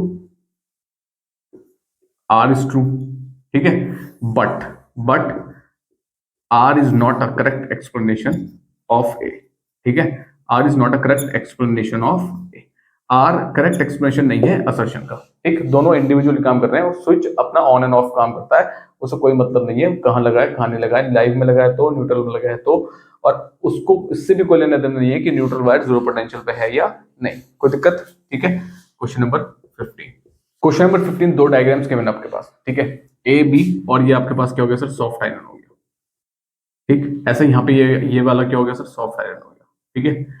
A B terminal ये और सी डी टर्मिनल ये। अब क्वेश्चन क्या पूछता है, A and B are connected to positive terminal of battery, यानी कि हम ए और बी को पॉजिटिव से कनेक्ट करें, ठीक है, और B and C are connected to positive terminal of the battery, A and D are connected to positive terminal of the battery, और डी, और देखो सिंपल सी बात समझो, यहां पर अगर आपको इसको अट्रैक्ट करना है, ठीक है, क्वेश्चन में और पूछ रहा है आपसे क्या, the given rods will attract each other, ये दोनों रॉड्स एक दूसरे को अट्रैक्ट कब करेंगे, मेरी बात ध्यान समझो। अगर आपके पास ये जो ए है, इस ए को अगर मैं पॉजिटिव कर देता हूँ, इसको मैं नेगेटिव कर देता हूँ, ठीक है, यानी कि अगर मैं यहाँ इस तरीके से बैटरी लगा देता हूँ, ठीक है, ऐसे यहाँ पर अगर मैं इसको यहाँ ऐसे कर देता हूँ, सी वाले को पॉजिटिव कर देता हूँ और डी वाले को नेगेटिव कर देता हूँ, तो अब ध्यान समझो, अगर ए आपके पास पॉजिटिव है तो ये वाला एंड बनेगा नॉर्थ और ये वाला एंड बनेगा साउथ, ठीक है, डायरेक्शन हमने इलेक्ट्रोमैग्नेटिज्म में डिस्कस किया था आराम से, ये ऊपर जाएगा, ठीक है, तो ये नॉर्थ बनेगा और यहाँ से नीचे आएगा तो आपके पास क्या बनेगा, साउथ। अब इन दोनों को अट्रैक्ट करने का मतलब क्या है, दोनों के पोल्स अपोजिट होने चाहिए एक दूसरे के, है ना, अगर यहाँ साउथ है तो उधर नॉर्थ आना चाहिए। ऐसे ही अगर मैं यहाँ प्लस लगाऊंगा तो सर ये वाला बनेगा नॉर्थ और ये बनेगा साउथ, ठीक है, ये वाला बनेगा नॉर्थ और ये साउथ। अब देखो दोनों क्या हो गए, अनलाइक पोल्स हो गए, और अनलाइक पोल्स क्या करते हैं सर, एक दूसरे को क्या करते हैं, अट्रैक्ट करते हैं, ठीक है, तो इसका आंसर कौन सा होगा, ए, ठीक है, A and C should be connected to positive terminal of a battery, ठीक है, ए और सी को आप किसमें करो, positive terminal of a battery से कनेक्ट कर दो, तो ये दोनों क्या एक दूसरे को कर लेंगे, अट्रैक्ट कर लेंगे, ठीक है, सिंपल सा क्वेश्चन है, ठीक। Question number 16, question number 16 simple है, ठीक है, क्या पूछ रहा है, which one of these is correctly balanced, ठीक है, इनमें से कौन सा आपके पास क्या है, करेक्टली बैलेंस्ड है, ठीक है। अब देखो कैसे करेक्टली बैलेंस, देखते हैं कैसे, यहाँ पे x का क्या आपके पास एटॉमिक मास कितना है, q-1, इसमें से h निकल रहा है, h का मतलब क्या है सर, अल्फा पार्टिकल निकल रहा है, ठीक है, तो मास नंबर आपके पास चार्ज से क्या हो जाएगा सर, कम हो जाएगा, है ना, तो इस कंडीशन में q-1 है, तो यहाँ पे हो जाएगा आपके पास q-1 -4, ये तो q-1 बिल्कुल ठीक है, कोई दिक्कत नहीं है। अब जब भी अल्फा पार्टिकल निकलता है तो एटॉमिक नंबर 2 से डिक्रीज हो जाता है, तो p-5, तो p-5 में -2 और कर दो सर, तो ये आपके पास यहाँ पे गलत है, ठीक है, यहाँ आना चाहिए था कितना सर, p-7 आना चाहिए था, लेकिन आ रहा है कितना, p-3, तो सर सिंपल सी बात है, ये तो आपके पास पहला तो गलत हो गया, ठीक है। दूसरी बात है q-4 और p-4 z, ठीक है, z है जिसका एटॉमिक मास q-4 है और एटॉमिक नंबर p-4 है। अब यहाँ पे एक आपके पास ये निकल रहा है, इसका मतलब क्या सर, बीटा पार्टिकल निकल रहा है, ठीक है, क्या है, बीटा पार्टिकल, तो बीटा पार्टिकल में पता है मास नंबर वही रहता है लेकिन एटॉमिक नंबर 1 से बढ़ जाता है, तो सर मास नंबर तो सेम है, यहाँ पे भी है और यहाँ पे भी है, तो ये ठीक नजर आ रहा है, लेकिन लेकिन लेकिन ये आपके पास 1 से बढ़ जाता है ना, इंक्रीज का मतलब क्या होगा, p-4 + 1 करना पड़ेगा, ये आएगा p-3, लेकिन यहाँ आ रहा है p-5, सर ये भी गलत है, बी भी गलत, दो हमने एलिमिनेट कर लिए, ठीक है, इसे कहते हैं एलिमिनेशन मेथड, सही है। अब आते हैं सी पे, x आपके पास q-1 है, p-5 है, इसमें से एक अल्फा पार्टिकल बाहर निकल रहा है, ठीक है, तो सिंपल सी बात, जो इसका एटॉमिक मास है 4 से कम कर दो, 4 से कम करने का मतलब क्या है, q-1 -4 करना पड़ेगा, और ये तो बिल्कुल ठीक आ रहा है, q-5 आ जाएगा, ठीक है, p-5 आपके पास 2 कम कर दो इसमें से, तो p-5 -2 ये आ जाएगा, बिल्कुल ठीक, ये वाला ठीक है, ठीक है, तो अभी तक सी वाला तो ठीक है, ठीक, सी ऑप्शन ठीक है, डी पे भी देख लेते सर, डी एक और डी है ऑप्शन है, उस पर भी देख लेते क्या हो रहा है, मार्कर चेंज कर लेते थोड़ा सा, है ना, कभी कंफ्यूजन हो जाए। डी वाले पे z का एटॉमिक मास कितना है, q-4, एटॉमिक नंबर कितना है, p-7, ठीक है। अब यहाँ पे 2 बीटा पार्टिकल निकल रहे हैं, 2 बीटा पार्टिकल बाहर आ रहे हैं, ठीक है, तो दो बीटा पार्टिकल का मतलब क्या है, मास नंबर सेम रहेगा, Q-4 बिल्कुल ठीक है, कोई दिक्कत नहीं। लेकिन एक बीटा पार्टिकल निकलने पे एटॉमिक नंबर 1 से बढ़ता था, दो निकल रहे हैं तो 2 से बढ़ जाएगा, तो P हो जाएगा P-7 + 2, तो हो जाएगा P-5। ये भी ठीक है, बिल्कुल ठीक है। ठीक है, तो option D and C are correct. ठीक है, ऑप्शंस देख लेते हैं, अगर ये है तो ओनली डी इज करेक्ट, बिल्कुल नहीं। ओनली सी इज करेक्ट, बिल्कुल नहीं। Only A and B is correct, बिल्कुल नहीं। Both C and D are correct. ठीक है, ये ठीक है। ठीक है, तो आपके पास करेक्ट कौन सा होगा, only C and D are correct. ठीक है, sorry, both both C and D are correct, कोई प्रॉब्लम है। ठीक है, क्वेश्चन नंबर 16, क्वेश्चन नंबर 17 देखो, the above picture shows 3 cylinders filled with water to different extent. इसमें वाटर फिल्ड है, एक पी है, वाटर यहाँ तक फिल्ड है, एक क्यू में वाटर यहाँ तक फिल्ड है, और आर में वाटर यहाँ तक फिल्ड है। ठीक है, जहां तक मैंने लेबल कर रखा है। ठीक, अच्छा, the tuning forks L M N R in vibration produce louder sound when held above the mouth of cylinders. ठीक है, अब 3 आपके पास ट्यूनिंग फॉग है और हर एक की लेंथ अलग है प्रॉन्ग्स की। इसका प्रॉन्ग छोटा है, इसका प्रॉन्ग थोड़ा बड़ा है, और एन वाले का प्रॉन्ग और भी ज्यादा बड़ा है। ठीक है, अच्छा, लाउडर साउंड सुनाई देगी आपको, लेकिन कौन से कॉम्बिनेशन में सुनाई देगी ये पता लगाना है। ठीक, विच of the combination is correct for hearing louder sound of the tuning fog. देखो, सिंपल सी बात समझते हैं पहले, इसका बेसिक क्या है सर, इसका कॉन्सेप्ट क्या है। देखो, अगर मैं बात करता हूँ ट्यूनिंग फॉग में, तो ट्यूनिंग फॉग में जो फ्रिक्वेंसी है वो इनवर्सली प्रोपोर्शनल होती है लेंथ के स्क्वायर के। कोई दिक्कत है। ठीक है, तो ये फ्रिक्वेंसी किसकी होगी सर, ट्यूनिंग फॉग की। ठीक, लेंथ किसका है सर, प्रॉन्ग का। ठीक है, तो प्रॉन्ग वाला सेक्शन ये। ठीक है, तो यहाँ पे लेंथ ज्यादा है, यहाँ कम है, यहाँ ज्यादा है, और यहाँ ज्यादा है। ठीक है, तो इस कंडीशन में जो एल होगा, एल की लेंथ कम है, एल की लेंथ कम है तो फ्रिक्वेंसी क्या होगी, ज्यादा, तो इसमें हाई होगी आपके पास। ठीक है, क्यों, इसकी लेंथ जो है वो आपके पास क्या है, कम है। कोई दिक्कत है। एम में आते हैं आपके पास, एम वाले में थोड़ी लेंथ ज्यादा है। ठीक है, तो इसमें फ्रिक्वेंसी क्या रहेगी सर, मीडियम। क्या रहेगी सर, मीडियम। ठीक है, एल वाले में आते हैं आपके पास, एन वाले में, एन वाले प्रॉन्ग की लेंथ ज्यादा है। लेंथ ज्यादा होने का मतलब क्या है सर, फ्रीक्वेंसी कम होगी, तो इसमें फ्रीक्वेंसी क्या होगी सर, लो होगी। कोई दिक्कत है। ठीक है, तो ये आपके पास 3 फ्रीक्वेंसी आ गई, ये फ्रीक्वेंसी आपके पास एल की आ गई, ये आपके पास एम की आ गई, और ये आपके पास एन की आ गई। तो प्रॉन्ग्स में ये चीज ध्यान रखनी है। इनवर्सली प्रोपोर्शनल का मतलब क्या है, फ्रीक्वेंसी ज्यादा होगी तो लेंथ कम होगी, लेंथ ज्यादा होगी तो फ्रीक्वेंसी आपके पास क्या होगी, कम होगी। ठीक है, कोई प्रॉब्लम, कोई भी दिक्कत है। ठीक है, तो प्रॉन्ग्स की ये लेंथ है आपके पास। ठीक है, इसकी लेंथ थोड़ी ज्यादा है, इसकी तो और ही ज्यादा है। कोई दिक्कत, यहाँ तक समझ में आ गया। चलो जी, हमने फ्रीक्वेंसीज के बेसिस पे ये निकाल लिया। अब बात आती है किसकी, यहाँ पर। अब यहाँ पे बात करते हैं, इस कंडीशन में जो फ्रीक्वेंसी होती है वो आपके पास इनवर्स प्रोपोर्शन होती है लेंथ ऑफ एयर कॉलम की। किसके sir, length of air column की, है ना। तो यहाँ पर देखो जरा, यहाँ पे लेंथ ऑफ एयर, तो इस कंडीशन में आ जाते हैं, पी में लेंथ ऑफ एयर कॉलम ज्यादा है। जब लेंथ ज्यादा है तो फ्रीक्वेंसी ऑटोमेटिकली क्या होगी, कम होगी। तो इस कंडीशन में जो फ्रीक्वेंसी है आपके पास वो क्या होगी, आपके पास लो। ठीक है, क्यों, क्योंकि लेंथ आपके पास एयर कॉलम की क्या है, मोर है। ठीक है, ये हुई लेंथ आपके पास एयर कॉलम की, यहाँ पे लेंथ कम है। ठीक है, तो इस कंडीशन में सर लेंथ आपके पास क्या है, लेस। तो सर क्यू में अगर मैं एफ ऑफ क्यू की बात करूं तो ये क्या होगी आपके पास, हाई होगी। ठीक है, तो क्यू की आपके पास जो फ्रीक्वेंसी है वो ज्यादा होगी, क्यों, क्योंकि लेंथ ऑफ एयर कॉलम कम है। यहाँ पर लेंथ ऑफ एयर कॉलम इतनी है, तो इस कंडीशन में आपके पास एफ और आर कितना होगा, मीडियम होगा। ठीक है, कोई दिक्कत है, समझ में आ गया। ठीक है, सिंपल सा सीन है। अगर आपके पास फ्रीक्वेंसी ज्यादा है तो लेंथ ऑफ एयर कॉलम कम होगी, अगर आपके पास लेंथ ऑफ एयर कॉलम ज्यादा है तो फ्रीक्वेंसी आपके पास क्या होगी, जनरली कम होगी। ठीक है, इनवर्सली प्रोपोर्शनल। अब सर इसको कोरिलेट कैसे करना है, हमने ये वाली फ्रीक्वेंसी भी निकाल ली, ये वाली फ्रीक्वेंसी भी निकाल ली, है ना। अब सर कॉम्बिनेशन कैसे बनाएंगे, हाई हाई वाले को एक साथ ले जाते हैं, मीडियम वाले को एक साथ, लो वाले को एक साथ। तो एक चीज ध्यान रखो, आपके पास एल की आपके पास फ्रीक्वेंसी हाई है ना, तो एल। अब ऊपर में हाई किसकी है, क्यू की, एल के साथ कौन जाएगा सर, क्यू, खत्म कहानी। ठीक है, मीडियम किसकी है सर, एम की, तो सर एम के साथ यहाँ पे मीडियम कौन है, मीडियम आर है, खत्म। ठीक है, एन की आपके पास लो है और यहाँ पे लो किसकी है सर, ये रही पी की, तो यानी कि सॉरी एन जाएगा आपके पास पी के साथ, खत्म। यही कॉम्बिनेशन आपके पास फिट होगा और ये देगा आपको क्या, लाउडर साउंड। कोई प्रॉब्लम है। ठीक है, ऑप्शन चेक कर लेते हैं, एल आर एम क्यू, नहीं एल आर के साथ नहीं जाएगा, पहला गलत हो गया, L P M N, L P नहीं, एल नहीं जाएगा पी के साथ, डी ऑप्शन ठीक है, एल क्यू एम आर और एन पी। ठीक है, तो आपके पास कौन सा ऑप्शन ठीक हो जाता है सर? डी ऑप्शन आपके पास एकदम करेक्ट हो जाता है। कॉन्सेप्ट समझ में आ गया? ठीक है, इसके लिए अलग निकाला, इसके लिए अलग निकाला, और फिर जो हाई हाई के साथ, लो लो के साथ, मीडियम मीडियम के साथ। ठीक है, कोई दिक्कत? क्वेश्चन नंबर 18, क्वेश्चन नंबर 18 पे बात करते हैं। Three metals A B and C are supplied the constant heat of constant quantity of. Question number 18 पे बात करते हैं। Three metals A B C are supplied with the same quantity of heat. तीन हमारे पास मेटल है, A B और सी। ठीक है, तीनों को आपने बराबर क्वांटिटी ऑफ हीट दे रखी है, यानी कि आपके पास जो क्यू है वो आपके पास क्या है सर? सेम है। ठीक, तीनों के लिए।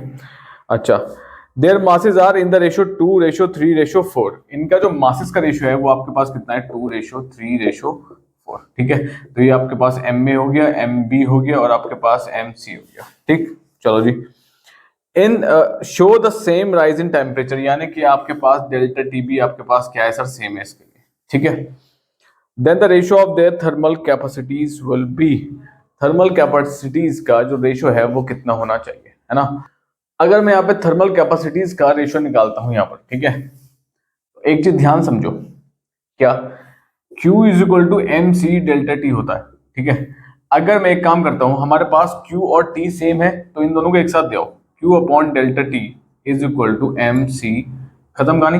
अब Q अपॉन डेल्टा टी जो है हर एक के लिए सेम है, ये भी और ये भी। ठीक है, तो जो इनका रेशियो आएगा वो हमेशा क्या आएगा सर? कांस्टेंट आएगा, है ना? तो m इंटू सी। अब ये थर्मल कैपेसिटी जो है इन तीनों की, ए की, बी की, सी की, वो किसके बराबर आ गया? कांस्टेंट के बराबर। क्यों? क्योंकि सर ये भी सेम है और ये भी सेम है हर एक के लिए, है ना? दोनों के लिए सेम है, तो कांस्टेंट का मतलब समझो क्या? मास पे कोई लेना देना नहीं है यहाँ पर फिलहाल अब। ठीक है, अब यहाँ पे सिर्फ दो जो चीजें गिवन है उन पे ही खेलेंगे। तो कांस्टेंट आ गया, कांस्टेंट का मतलब जो इनकी थर्मल कैपेसिटीज का रेशियो होगा। ठीक है, तो जो आपके पास थर्मल कैपेसिटीज का रेशियो होगा वो आएगा 1:1:1, सबका बराबर होगा, खत्म कहानी, कोई दिक्कत? ठीक है, बराबर ही बढ़ेगा, कोई दिक्कत है? ठीक है, नेक्स्ट बात करते हैं डायग्राम, कोई फ्लैश हो जाएगा। Diagram shows the magnificent dome at Gol Gumbaz at Bijapur. A boy standing at A, एक बॉय स्टैंड कर रहा है ए पे। It whispers and it is clearly heard by B across the huge dome. ठीक है, देखो एक डोम है, डोम के दो पार्ट्स हैं। सपोज ये आपके पास सपोज एक डोम है, यहाँ पे बी है और यहाँ पे एक बॉय खड़ा है। इस बॉय ने कुछ बोला और वो कहां तक पहुंचा? बी तक पहुंचा, ये कह रहा है क्वेश्चन में। ठीक है, सही है। तो ये डिस्टेंस जो जाने का है ये वाला आपके पास है x, ये वाला डिस्टेंस आपके पास कितना है? y। कोई दिक्कत है? ठीक है, चलो जी। अब स्पीड ऑफ साउंड गिवन है आपके पास, v गिवन है आपके पास कितनी? 330 मीटर पर सेकेंड। ठीक, पूछ के रहा है असर्शन, सबसे पहले एक असर्शन पूछ रहा है आपसे पास, क्या? The distance traveled by the sound waves x plus y should be less than 33 metre. x plus y कह रहा है वो आपके पास less than 33 मीटर होना चाहिए। ठीक है, यानी कि ये डिस्टेंस प्लस ये वाला डिस्टेंस, दोनों डिस्टेंस ऐड करके जो आना चाहिए वो 33 से कम होना चाहिए। चलो जी, अब रीजन देख लेते हैं क्या है इसका। Sound reflected with in 0.1 second is not heard by humans. अगर जो साउंड है वो 0.01 सेकेंड से कम है तो वो ह्यूमन हर्ट नहीं करेगा, ह्यूमन हर्ट नहीं करेगा। ठीक है, कोई दिक्कत है? सही है, रिफ्लेक्टेड विद इन 0.1 सेकेंड। ठीक है, तो इस साउंड अगर इसके अंदर अंदर रिफ्लेक्ट होती है, ठीक है, तो वो हर्ट नहीं हो जाएगी। ये आपसे क्वेश्चन पूछ रहा है सीधा सीधा। ठीक है, अब असर्शन और रीजन में दोनों सही है, दोनों में से कौन सा सही है ये आपको बताना है। करते हैं असर्शन पे। ठीक है, देखो असर्शन, साउंड इको को सुनने का एक तरीका है, इको को सुनने का एक तरीका है क्या? v is equal to 2d/t। ठीक है, d आपके पास यहाँ पे मिनिमम डिस्टेंस है। ठीक है, तो मिनिमम डिस्टेंस फाइंड आउट कर लेते हैं। सपोज पहले मैं कहता हूँ आपसे, तो मिनिमम डिस्टेंस कितना हो गया आपके पास? ये इधर मल्टीप्लाई हो जाएगा v इंटू टी, और यहाँ से जो 2 था वो अपॉन में आ जाएगा यहाँ। ठीक है, तो ये बन जाएगा formula v is equal to d is equal to v into T upon 2। ठीक है, v कितना है? 330 इंटू टाइम भी गिवन है शायद से। ठीक है, टाइम कितना होना चाहिए मिनिमम ह्यूमन ईयर्स में पहुंचने के लिए? कितना टाइम होना चाहिए sir?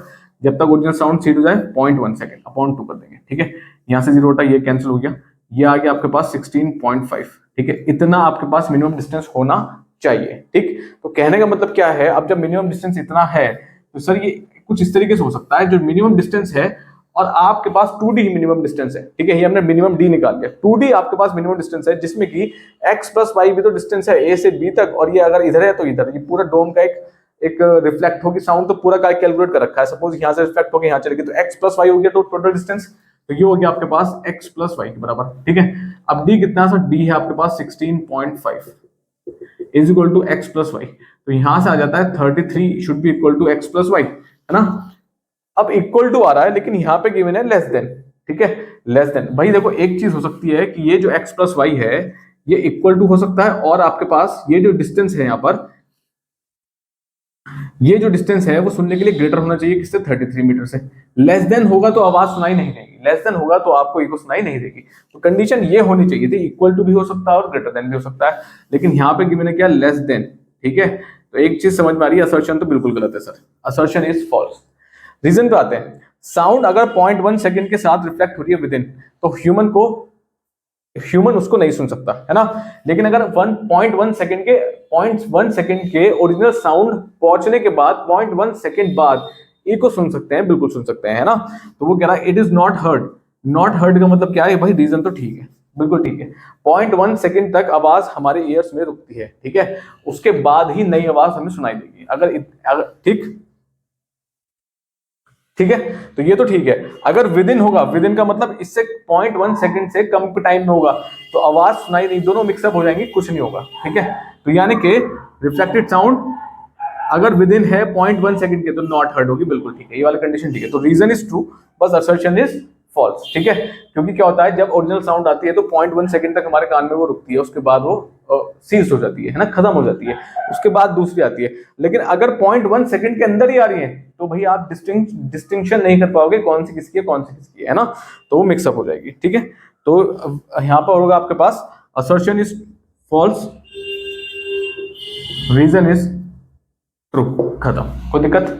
Next question number 21 sorry, question number 21 देखते हैं। क्वेश्चन नंबर 21 क्या है, a magnetic compass is present in a small table, ठीक है, एक स्मॉल टेबल मैग्नेटिक कंपास रखा है, very close to the wall in a room. एक वॉल के जस्ट पास में आपने क्या काम कर रखा है, सपोज ये वॉल है, ठीक है, वॉल के जस्ट पास में एक मैग्नेटिक कंपास रखा है, ठीक, ये मैग्नेटिक कंपास हो गया यहाँ पर, सही है। A man enters the room, switches on the air conditioner fitted near the ceiling. Man अंदर आता है यहां से, ठीक है, और यहां से वो एक क्या काम करता है, एसी को ऑन करता है, एयर कंडीशन को ऑन करता है, ठीक, चलो कोई बात नहीं है। कंसील्ड इन द, ठीक है, the he observed that a needle in the compass shows immediate deflection, identify the most probable reason for the deflection। जैसे उसने ऑन किया तो इस मैग्नेटिक कंपास में क्या हुआ, डिफ्लेक्शन देखने को मिला, ठीक है। अब मैग्नेटिक कंपास में डिफ्लेक्शन होने का मतलब क्या है, यहाँ पे मैग्नेटिक फील्ड लाइंस होंगी, ठीक है, मैग्नेटिक फील्ड लाइंस प्रेजेंट होंगी, ठीक। और मैग्नेटिक फील्ड लाइंस यहाँ सब कैसे प्रेजेंट हो रही है, सिंपल सी बात, जब एसी ऑन कर रहा है तो क्या हो रहा है सर, कंसील्ड वायर्स में क्या फ्लो कर रहा है, करंट फ्लो कर रहा है, वायर्स में करंट फ्लो कर रहा है। और हमने बताया, और स्टेट ने बताया था, जब करंट वायर्स में फ्लो करता है तो आसपास क्या जनरेट करता है सर, मैग्नेटिक फील्ड जनरेट करता है। क्या जनरेट करता है सर, मैग्नेटिक फील्ड। करंट अगर आसपास जा रहा है वायर में तो आसपास क्या जनरेट करेगा, मैग्नेटिक फील्ड जनरेट करेगा, है ना। उसकी वजह से जैसे यहाँ पे वायर्स हैं, सपोज यहाँ पे वायर्स अंदर जैसे होता है ना, फिटिंग होती है आपके पास वॉल्स पे, है ना, तो उसके आसपास मैग्नेटिक फील्ड जनरेट होनी शुरू हो जाएगी। तो यानी कि वो मैग्नेटिक फील्ड किसके अंदर जाएंगी सर, ये यहाँ पर भी आ सकती है मैग्नेटिक कंपास पे, तो आपको क्या मिलेगा, डिफ्लेक्शन मिलेगा, बिल्कुल। अब रीजन क्या है, देखो, air blowing in a room, बिल्कुल नहीं है, एयर से कोई मतलब नहीं है। Current starts flowing through the AC wire concealed in adjacent wall, बिल्कुल सही है। अगर करंट देखो, अगर आपने स्विच वहां से ऑन किया है तो वायर तो भाई सामने सब, वायर तो इधर से भी आ रहा है उधर से भी आ रहा है, सब जगह से आ रहा है, तो करंट तो इधर से सब फ्लो होता हुआ आ रहा है अंदर, तो करंट एडजेसेंट वॉल से भी फ्लो होता हुआ स्विच पे आ रहा है ना। तो यानी कि वहां पे भी क्या जनरेट हो रही है सर, मैग्नेटिक फील्ड जनरेट हो रही है। ऐसा नहीं कि सिर्फ जहां स्विच ऑन किया है वहीं मैग्नेटिक फील्ड जनरेट हो रही है, जहां जहां आपके पास वायर की फिटिंग है वहां वहां उस वायर में जहां जहां करंट जाएगा उसके आसपास मैग्नेटिक फील्ड जनरेट होनी फिक्स है, ठीक है। तो बी ऑप्शन अभी तक ठीक लग रहा है। Vibration are produce when a man starts talking to his wife in a kitchen, बिल्कुल नहीं, इससे कुछ नहीं होने वाला।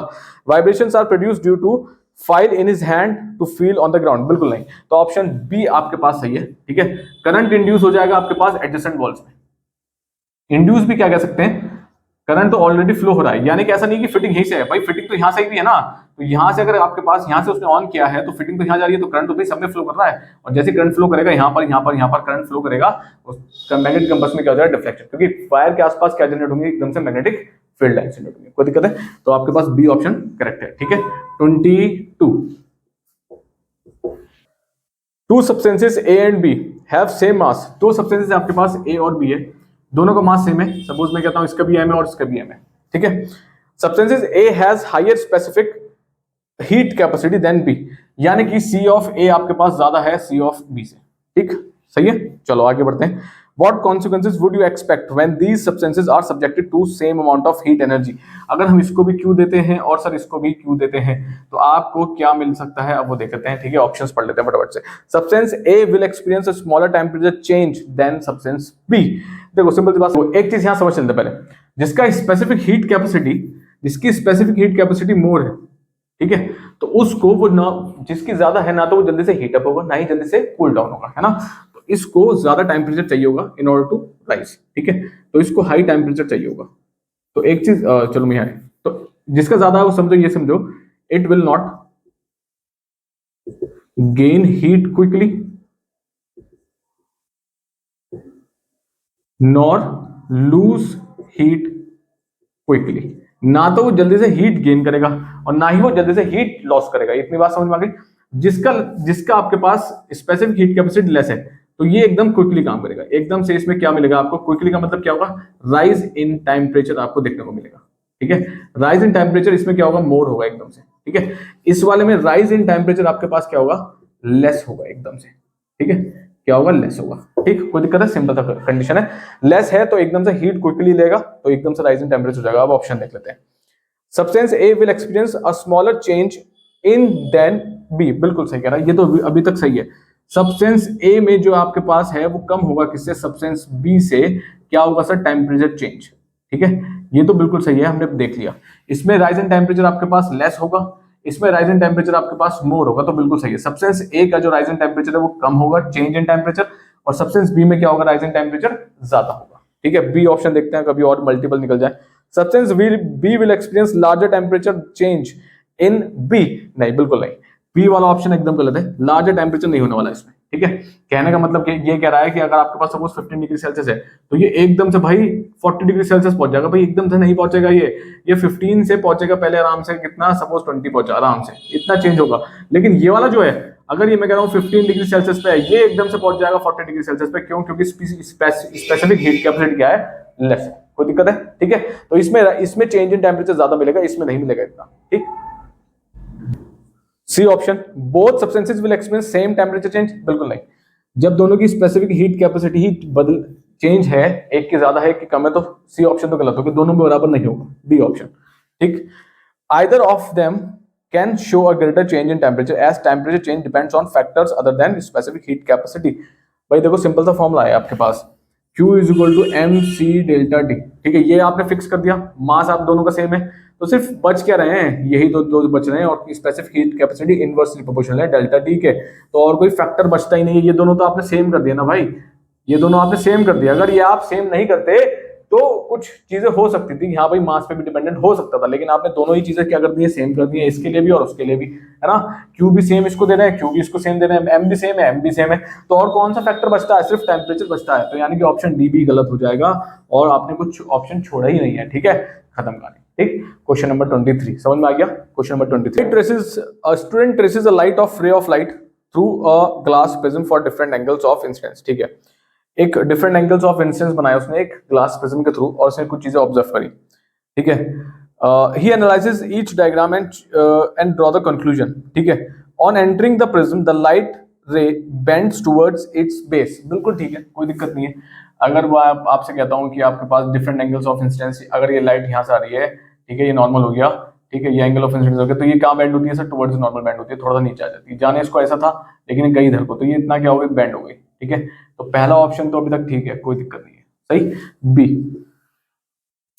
सॉरी, इसको ये ऑप्शन आपके पास ये फर्स्ट गिवन है, ठीक है, और ये सेकंड गिवन है, ठीक है, तो पहला तो ठीक है। सेकंड, लाइट रे suffers refraction at a point of incidence and at a point of emergence while passing through the prism, बिल्कुल सही है, यहाँ पे भी रिफ्रैक्शन हो रहा है सर, और जब ये बाहर आएगी तो सर यहाँ पे भी रिफ्रैक्शन होगा, ये एंगल ऑफ इमरजेंस हो गया, ठीक है। तो दोनों जगह पर यहाँ पे भी रिफ्रैक्शन और यहाँ पे भी रिफ्रैक्शन दोनों जगह हो रहा है, क्यों हो रहा है, क्योंकि रेयरर से आ रही है डेंसर में, और फिर डेंसर से जा रही है रेयरर में, तो दोनों जगह रिफ्रैक्शन होगा, भाई बी पॉइंट भी बिल्कुल ठीक है, ठीक है।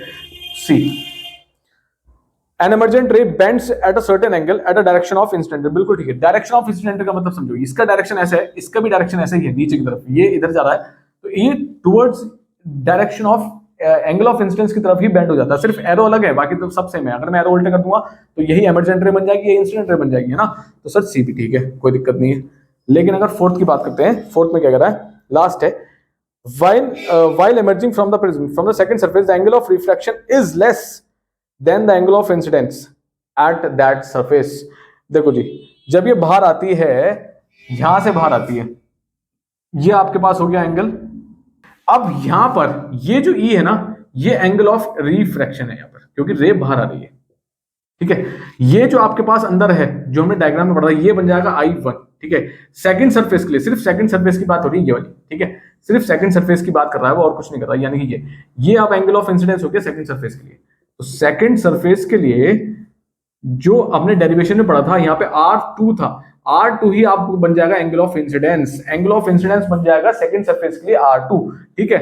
और जो बाहर जाएगा वो एंगल E है, एंगल ऑफ ये जो E है यही बन जाएगा angle R for second surface के लिए, ठीक है। वो क्या कह रहा है कि जो एंगल I होगा सर, जो एंगल R होगा, ठीक है, जो एंगल R होगा वो लेस होगा किससे, एंगल I से, अंदर वाले से। बिल्कुल गलत भाई, ऐसा है जबकि रे डेंसर टू रेयर जाती है तो it bends away from the normal. यानी कि कहने का मेरा मतलब है, अगर ये वाला एंगल आपके पास 45 डिग्री है तो ये 45 से बड़ा होगा, ये 60 डिग्री होगा, क्योंकि थोड़ा सा इसमें डाइलेशन कम है, क्योंकि वो रेयर मीडियम में जा रहा है ना। तो उल्टा होना चाहिए था, ये होना चाहिए था आपके पास एंगल R, यानी कि ये वाला एंगल R का मतलब एंगल E, ये आपके पास बड़ा होना चाहिए था किससे, एंगल I से, ठीक है। उल्टा होना चाहिए था 45, वो कह रहा है 45, ये वाला एंगल, ये वाला एंगल वो कह रहा है कि ये वाला एंगल आपके पास ज्यादा होगा और ये वाला एंगल कम होगा, उसका अपोजिट होगा, ये ज्यादा होगा और ये कम होगा, ठीक है। कंफ्यूज मत होना, जो आपने डायग्राम, जो आपने एक्सपेरिमेंट में पढ़ा है चैप्टर में, वहां पे कुछ इस तरीके से है, तो कंफ्यूज होने की बिल्कुल भी जरूरत नहीं है। देखो थोड़ा सा दिमाग लगाना पड़ेगा। यहाँ पे हमने R1 रखा था, यहाँ पे हमने R2 रखा था, ये जो R2 है अगर सेकंड सरफेस के लिए यही एंगल ऑफ इंसिडेंस है बेटे, और जो बाहर आ रही है वही आपके पास क्या है, एंगल ऑफ इंसिडेंस है सेकंड सरफेस के लिए, सेकंड सरफेस के लिए। कोई दिक्कत है, ठीक है।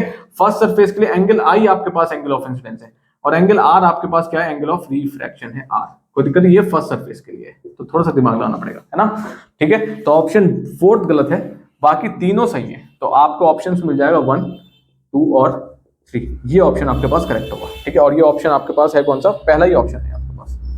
कोई दिक्कत है, समझ में आ गया। क्वेश्चन नंबर क्वेश्चन नंबर 24 समझो।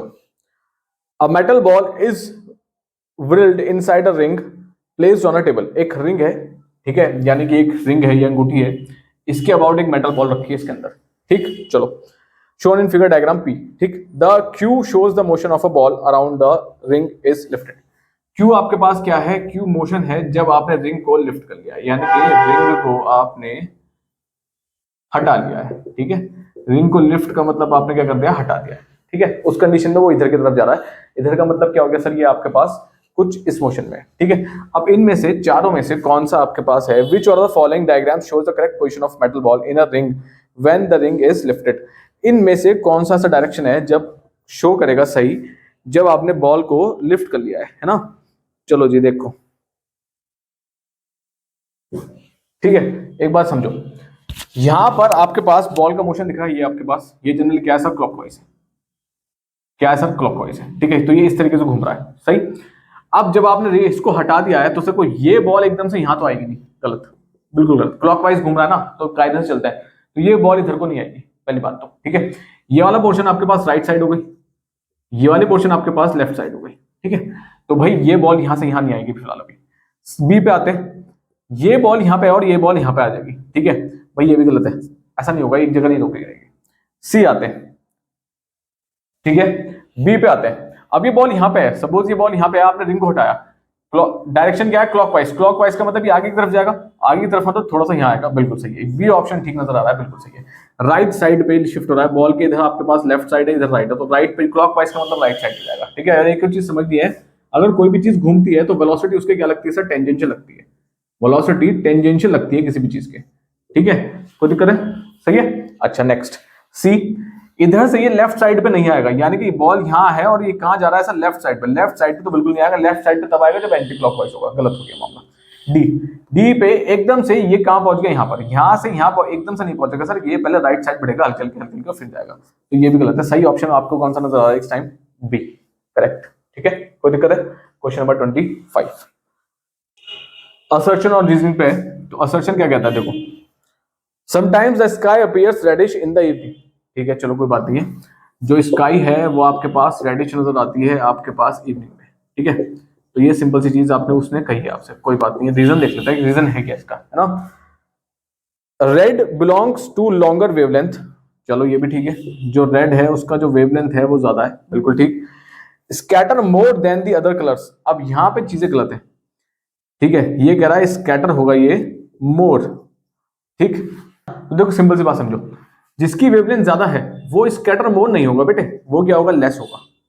तो ये चीज यहाँ पे गलत गिवन है, तो रीजन तो ऑटोमेटिकली गलत हो गया, पहली बात तो। ठीक है, अगर रीजन में कहता है इट स्कैटर्स लेस तो सही था। ठीक है, तो रीजन गलत है, लेकिन असर्शन ठीक है, कोई दिक्कत नहीं है। स्काई शाम में कभी कभी रेडिश नजर आता है, बिल्कुल आता है। क्यों आता है? क्योंकि because its wavelength is more, hence it scatters less, कम फैलता है। जो चीज कम फैलेगी वो दूर तक ट्रेवल कर सकती है ना।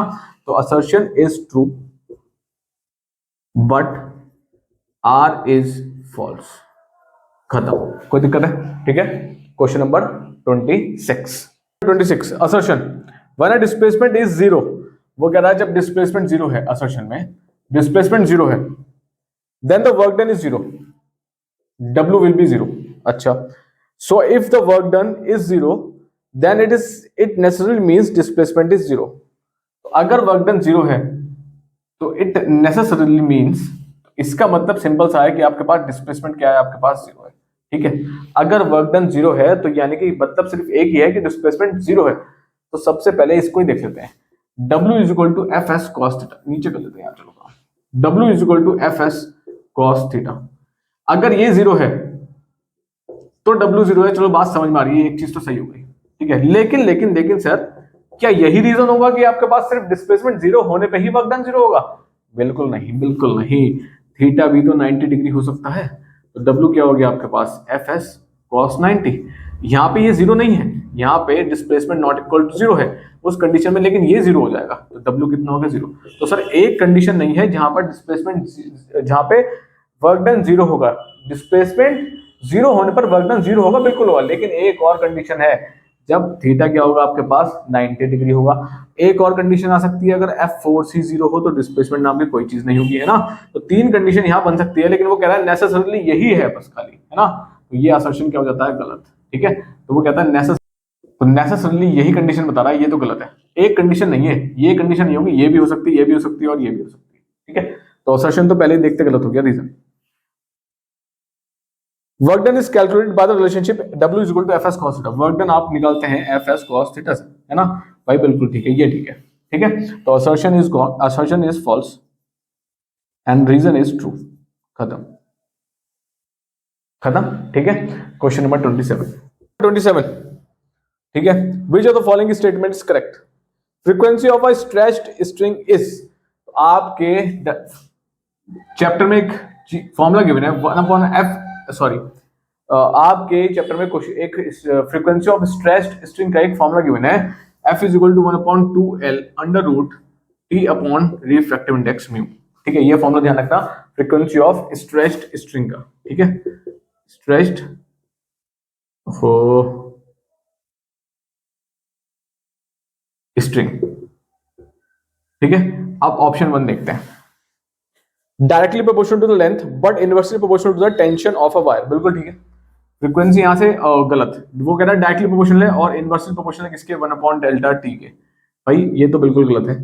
ठीक है, इसके हिसाब से आपके पास इनवर्सली प्रोपोर्शनल होना चाहिए था और ये आपके पास डायरेक्टली प्रोपोर्शनल होना चाहिए था, ये होना चाहिए था, लेकिन यहाँ उल्टा है। ठीक है, तो पहला ऑप्शन गलत है, B, inversely proportional to length and directly proportional to the tension of a wire. ठीक है, देखो जी, इनवर्सली प्रोपोर्शनल कह रहा है लेंथ के और डायरेक्टली प्रोपोर्शनल कह रहा है टेंशन के। ठीक है, देखो जी, इसको हटा देते हैं, स्क्वायर रूट नहीं कह रहा, डायरेक्टली प्रोपोर्शनल कह रहा है टेंशन के। देखो ये तो ठीक है, लेकिन यहाँ पे अंडर रूट नहीं है, स्क्वायर रूट नहीं है, तो ये भी गलत। C, directly proportional to the square root of a length, directly proportional कह रहा है square root of a length के, तो देखते ही गलत हो गया, सिंपल सी बात, ये डायरेक्टली तो होने ही वाला नहीं है, आगे पढ़ने की जरूरत नहीं है। D inversely proportional to the length, inversely proportional बता रहा है लेंथ के, चलो जी ठीक है। और directly proportional to the square root of a tension, ये ठीक है, डायरेक्टली प्रोपोर्शनल कह रहा है किसके, स्क्वायर रूट ऑफ टेंशन के, तो ये option D option is correct, ठीक है। क्योंकि यहाँ पे देखो, यहाँ पे स्क्वायर रूट नहीं था, लेकिन यहाँ पे स्क्वायर रूट है, क्योंकि यहाँ पे भी स्क्वायर रूट है भाई, है ना, कुछ डायग्राम में, तो ये वाला ऑप्शन करेक्ट हो जाएगा, बाकी तीनों गलत हो जाएंगे। सिर्फ आपको फॉर्मूला पता होना चाहिए, वरना आप कर लेंगे, और फॉर्मूला नहीं पता है तो नहीं हो पाएगा। ये आपके पास फ्री वाइब्रेशंस है ना, फ्री वाइब्रेशंस में आपके पास ये फॉर्मूला गिवन है, जो फ्री वाइब्रेशंस के एप्लीकेशंस है, जैसे कि हमने पढ़ा था प्रिंसिपल नोड, सब्सिडियरी नोड, सबसे वो वाला कॉन्सेप्ट ज्यादा ओपन फ्लूइड और क्लोज्ड ऑर्गन पाइप्स का, वहां पे ये एक आपके पास फॉर्मूला गिवन है फ्रीक्वेंसी ऑफ स्ट्रेच स्ट्रिंग्स का, ठीक है। तो डायग्राम्स तो देखो, फॉर्मूला बेस भी उसने क्वेश्चन पूछ लिया वहां से, ठीक है। चलो next question number 28। Question number 28, a ray of light passes obliquely from optical mediums of refractive index 1.33 to another medium of refractive index 1.5। कोई भी एक, सपोज मैं कहता हूँ एक मीडियम है, सपोज हम कहते हैं ये एक मीडियम है, ठीक है। सबसे ऊपर वाले का आपके पास है 1.33, नीचे वाले का आपके पास 1.5, कोई दिक्कत है, ठीक है। अच्छा, while passing from the first medium to second medium the ray will be, simple सी बात है सर, फर्स्ट मीडियम ये हो गया, सेकंड मीडियम ये हो गया, इसका रिफ्रैक्टिव इंडेक्स आपके पास म्यू1 है इतना और म्यू2 आपके पास इतना, तो रिफ्रैक्टिव इंडेक्स 1.33 है, इसका 1.5 है, तो सर ये वाला रिफ्रैक्टिव इंडेक्स क्या है आपके पास, लेस है, कंपेयर करोगे तो रिफ्रैक्टिव इंडेक्स लेस है, ये 1.5 है, तो जो जहां पे रिफ्रैक्टिव इंडेक्स लेस है वो मीडियम आपके पास क्या होगा सर, रेयर। जहां पे रिफ्रैक्टिव इंडेक्स ज्यादा है, दोनों को कंपेयर करते हैं ना, तो वो आपके पास क्या होगा, डेंसर, ठीक है। तो जब भी कभी रेयर टू डेंसर जाती है, it bends towards the normal, क्या होगी sir, bends towards the normal. Simple सा क्वेश्चन पूछ रखा है आपसे, बोल रहा हूँ कॉम्पिटेंसी में, ठीक है। ऑप्शन देख लेते हैं बस फटाफट से, बेंड्स टुवर्ड्स द नॉर्मल, पहला ये ऑप्शन आपके पास, ए ऑप्शन इज करेक्ट, ठीक। दूसरे पढ़ लेते हैं, अवे फ्रॉम द, अवे नहीं जाएगा, क्योंकि हम रेयर टू डेंसर जा रहे हैं, डेंसर टू रेयर नहीं जा रहे। मूव अलोंग द नॉर्मल, बिल्कुल नहीं, एंगल 90 है ही नहीं, ठीक है, मेंशन ही नहीं है। सफर टोटल इंटरनल रिफ्लेक्शन, बिल्कुल नहीं, हमें कंडीशन ही गिवन नहीं है कि भाई एंगल ऑफ इंसिडेंस ज्यादा है या कम है, कोई कंडीशन गिवन नहीं है, तो आपके पास ऑप्शन ए इज करेक्ट, ठीक है। क्वेश्चन नंबर 29, क्वेश्चन नंबर 29 एक फिगर गिवन आपको, ठीक है। देखो क्या था, you want to register your name for an examination, चलो ठीक है, आप अपना नाम किसी एग्जामिनेशन फॉर्म में रजिस्टर करना चाहते हैं। For registration purposes you need a passport size photograph of yourself, आपको एक पासपोर्ट साइज फोटोग्राफ चाहिए। तो देखो हम क्वेश्चन के हिसाब से चलेंगे, ठीक है, पासपोर्ट साइज फोटोग्राफ चाहिए, ठीक है, चलो जी चाहिए पासपोर्ट साइज। अब पासपोर्ट साइज फोटोग्राफ में होता क्या है ना, आप तो इतने बड़े हो, सपोज आपका जो फेस है वो थोड़ा सा छोटा हो जाता है, कवर हो जाता है ना, तो आप थोड़े से छोटे हो जाते हो इस कंडीशन में, है ना। अब देखो क्या करता है, आगे बढ़ देता हूं। When you went to a studio, the photographer told you to sit on a chair in front of a white screen in a room, ठीक है, फोटोग्राफर आपको सामने बैठा देता है, ठीक है, और कहता है भाई सामने देखो फटाफट से, सही। अब असर्शन, इसमें असर्शन पूछता है आपके पास क्या, this is purposely done so that the object should stand beyond center of curvature at a camera lens but surely not an infinite distance, बिल्कुल सही है। देखो जो फोटोग्राफर में यूज हो रहा है वो जनरली क्या है, कॉन्वेक्स है ना, तो हमें इमेज बड़ी नहीं चाहिए, हमें थोड़ी छोटी चाहिए, तो एक f हो गया, f1 हो गया, एक 2f1 हो गया, तो इससे पीछे जब ऑब्जेक्ट रखा होगा, बैठेगा, थोड़ा सा दूर बैठेगा, उस कंडीशन में ये f2 हो गया, ये आपके पास 2f2 हो गया, कहीं जाके इमेज इन दोनों के बीच में बनेगी यहां पर, और वो छोटी बनेगी, समझ में आई बात, ठीक है। तो ये वाला केस है वो, ठीक है, तो बिल्कुल ठीक है, कोई दिक्कत नहीं है in case of camera lens, ठीक, बिल्कुल सही, एसोसिएशन तो बिल्कुल ठीक है। रीजन कि आपको वो बैठाएगा, लेकिन वो आपको ये नहीं कहेगा कि आप जहां बैठे हो वो इनफाइनाइट पहुंच जाए, बिल्कुल नहीं, एक थोड़ा पीछे बैठाएगा, सेंटर ऑफ कर्वेचर से थोड़ा पीछे, ठीक है। आप यहाँ बैठे हो तो कैमरामैन थोड़ा आगे वहां होता है ना, एकदम से आपके पास नहीं होता, ठीक है। चलो समझ में आ गया।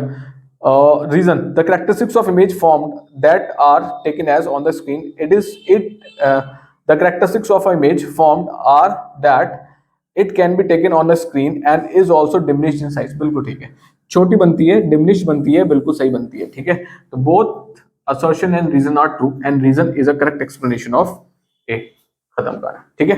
नेक्स्ट, ठीक है, कोई दिक्कत है, नेक्स्ट क्वेश्चन देखते हैं, क्वेश्चन नंबर 30। आपको यहाँ पे डिमिनिश चाहिए ना, क्योंकि ये छोटी चाहिए, ये आपको क्या चाहिए, स्मॉल चाहिए, और ये आपके पास थोड़ी बड़ी हो सकती है, ठीक है, ये थोड़ी लार्ज हो सकती है, ये आप बैठे हो, लेकिन आपकी जो इमेज है पासपोर्ट साइज वो छोटी हो जाती है, मैंने बताया था आपको, ये यहाँ से यहाँ, ठीक, कोई दिक्कत। Question number 30, question number 30, reverse which originate from glaciers at high altitude have a supply of water through out the year. जो रिवर्स ऊपर से पानी दे रही है ग्लेशियर से, उनका जो सप्लाई है वो थ्रू आउट द ईयर चलती रहती है काफी हद तक, है ना, पानी आ ही रहा है हमारे पास। दिस इज बिकॉज, अब यहां पे उसने कहा this is because ice in high mountain does not melt at once. Mountains पर आइस, वो कह रहा है डज नॉट मेल्ट्स वंस, एकदम से मेल्ट नहीं हो रही है और मेल्ट नहीं होती है लगभग, ठीक है। दिस इज ड्यू टू, क्यों है ये, ऑप्शन ए देखते हैं। रीजन ऑप्शन दिया है high specific heat of ice. देखो स्पेसिफिक हीट तो नहीं आएगा। Second, low specific heat of ice, low specific latent heat of fusion of ice, ना बिल्कुल नहीं। तो ए भी गलत है, बी भी गलत है, सी भी गलत है और डी देख लेते हैं क्या कह रहा है। बस लेटेंट हीट का कॉन्सेप्ट आना चाहिए आइस में। High specific latent heat of fusion of ice, बिल्कुल ठीक है, ये सही है। हाई स्पेसिफिक लेटेंट हीट का कॉन्सेप्ट आना चाहिए, वो भी क्या, हाई आना चाहिए। High latent heat of fusion of ice, कोई दिक्कत है, ठीक है। तो ऑप्शन डी आपके पास करेक्ट हो जाएगा। लेकिन ऐसा है क्यों सर, है ना। देखो माउंटेन्स पे जो आइस है उनको मेल्ट होने के लिए क्या चाहिए सर, हाई एनर्जी चाहिए, ठीक है। मेल्ट होने के लिए उनको हाई हीट एनर्जी चाहिए। लेकिन अगर माउंटेन्स पे, पहली बात तो जो टेम्परेचर है वो एकदम से नहीं बढ़ता, एकदम से इतनी गर्मी नहीं होती वहां पे, है ना। तो टेम्परेचर वहां पे जो राइज होता है वो आपके पास क्या होता है, स्लाइटली मतलब स्लोली राइज होता है टेम्परेचर वहां पे, ठीक है। तो जो स्लोली टेम्परेचर राइज हो रहा है, वही आइस इस राइज इन टेम्परेचर जो स्लाइटली है, कम है, उसको यूटिलाइज करती है, ठीक है, उसको यूटिलाइज करती है और स्लोली मेल्ट होती है, ठीक है। स्लोली मेल्ट होती है, एकदम से मेल्ट होगी तो बाढ़ आ जाएगी भाई, ठीक है। तो स्लोली मेल्ट होती है, उससे क्या होता है, कंटिन्यूस सप्लाई बना रहता है किसका, माउंटेन से, जो भी नीचे की जो लोकेशंस है वहां पर, कोई दिक्कत है, ठीक है। एकदम से हाई एनर्जी नहीं मिलेगी, हाई एनर्जी नहीं मिलती है माउंटेन्स पे, टेम्परेचर एकदम हाई नहीं जाता है, हाई एनर्जी चाहिए उसको, इतनी एनर्जी चाहिए, ठीक है, एकदम से मेल्ट होने के, लेकिन ये नहीं मिल पाती है। टेम्परेचर वहां पे क्या होता है, राइज तो होता है लेकिन बहुत स्लाइटली, बहुत कम राइज होता है ना। तो जो टेम्परेचर राइज होता है वो यूटिलाइज होता है और आइस स्लोली मेल्ट होना स्टार्ट हो जाती है। एकदम से हाई टेम्परेचर मिलेगा तो क्या होगा भाई, सारी की सारी आइस एकदम से पिघल जाएगी, है ना। तो ऐसा नहीं होगा, ठीक है। टेम्परेचर थोड़ा स्टडी रहता है, इस वजह से continuous supply of water reverse के थ्रू बनी रहती है, ठीक है, कोई दिक्कत। चलो, तो ये बात थी आपके पास क्वेश्चन नंबर 30 क्वेश्चंस की, ठीक है, जो हमने उठाए हैं ICSC physics competency based questions पे। बच्चे कहते हैं ऑलमोस्ट ये 92 क्वेश्चंस हैं, तो मैं इसको कुछ पार्ट्स में कवर करेंगे, हम 4 पार्ट्स में इसको कवर करेंगे और लास्ट पार्ट जो होगा, part 1 30 questions, part 2 30 questions, part 3 30 questions, ताकि आपको एकदम बर्डन ना पड़े और मुझे भी ना पड़े, है ना। तो 30 क्वेश्चंस हम कवर अप कर लेंगे, प्लस उसके बाद एक लास्ट सेक्शन और लाऊंगा मैं, जो कंप्लीट फिजिक्स का और थोड़े बहुत जो मुझे लगता है कि हाँ कॉम्पिटेंसी बेस्ड क्वेश्चंस ये बोर्ड पूछ सकता है, वो लास्ट पार्ट होगा। तो कॉम्पिटेंसी बेस्ड क्वेश्चंस के आपके पास 4 पार्ट्स मिलेंगे, पार्ट 1, पार्ट 2, पार्ट 3 और पार्ट 4, ठीक है। ये वाला होगा आपके पास पार्ट 1, ठीक। ये डायरेक्ट क्वेश्चंस वही हैं जो आईसीएससी फिजिक्स ने रिलीज कर रखे हैं, ठीक है, अपने कॉम्पिटेंसी बेस्ड क्वेश्चंस, ठीक है। चलो फिर सही है, मिलेंगे हम नेक्स्ट सेशन में, तब तक के लिए पढ़ते रहो, आगे बढ़ते रहो, and success will be yours. Part 2, wait for part 2, it will be uploaded either tomorrow और डे आफ्टर टुमारो, ठीक है। चलो।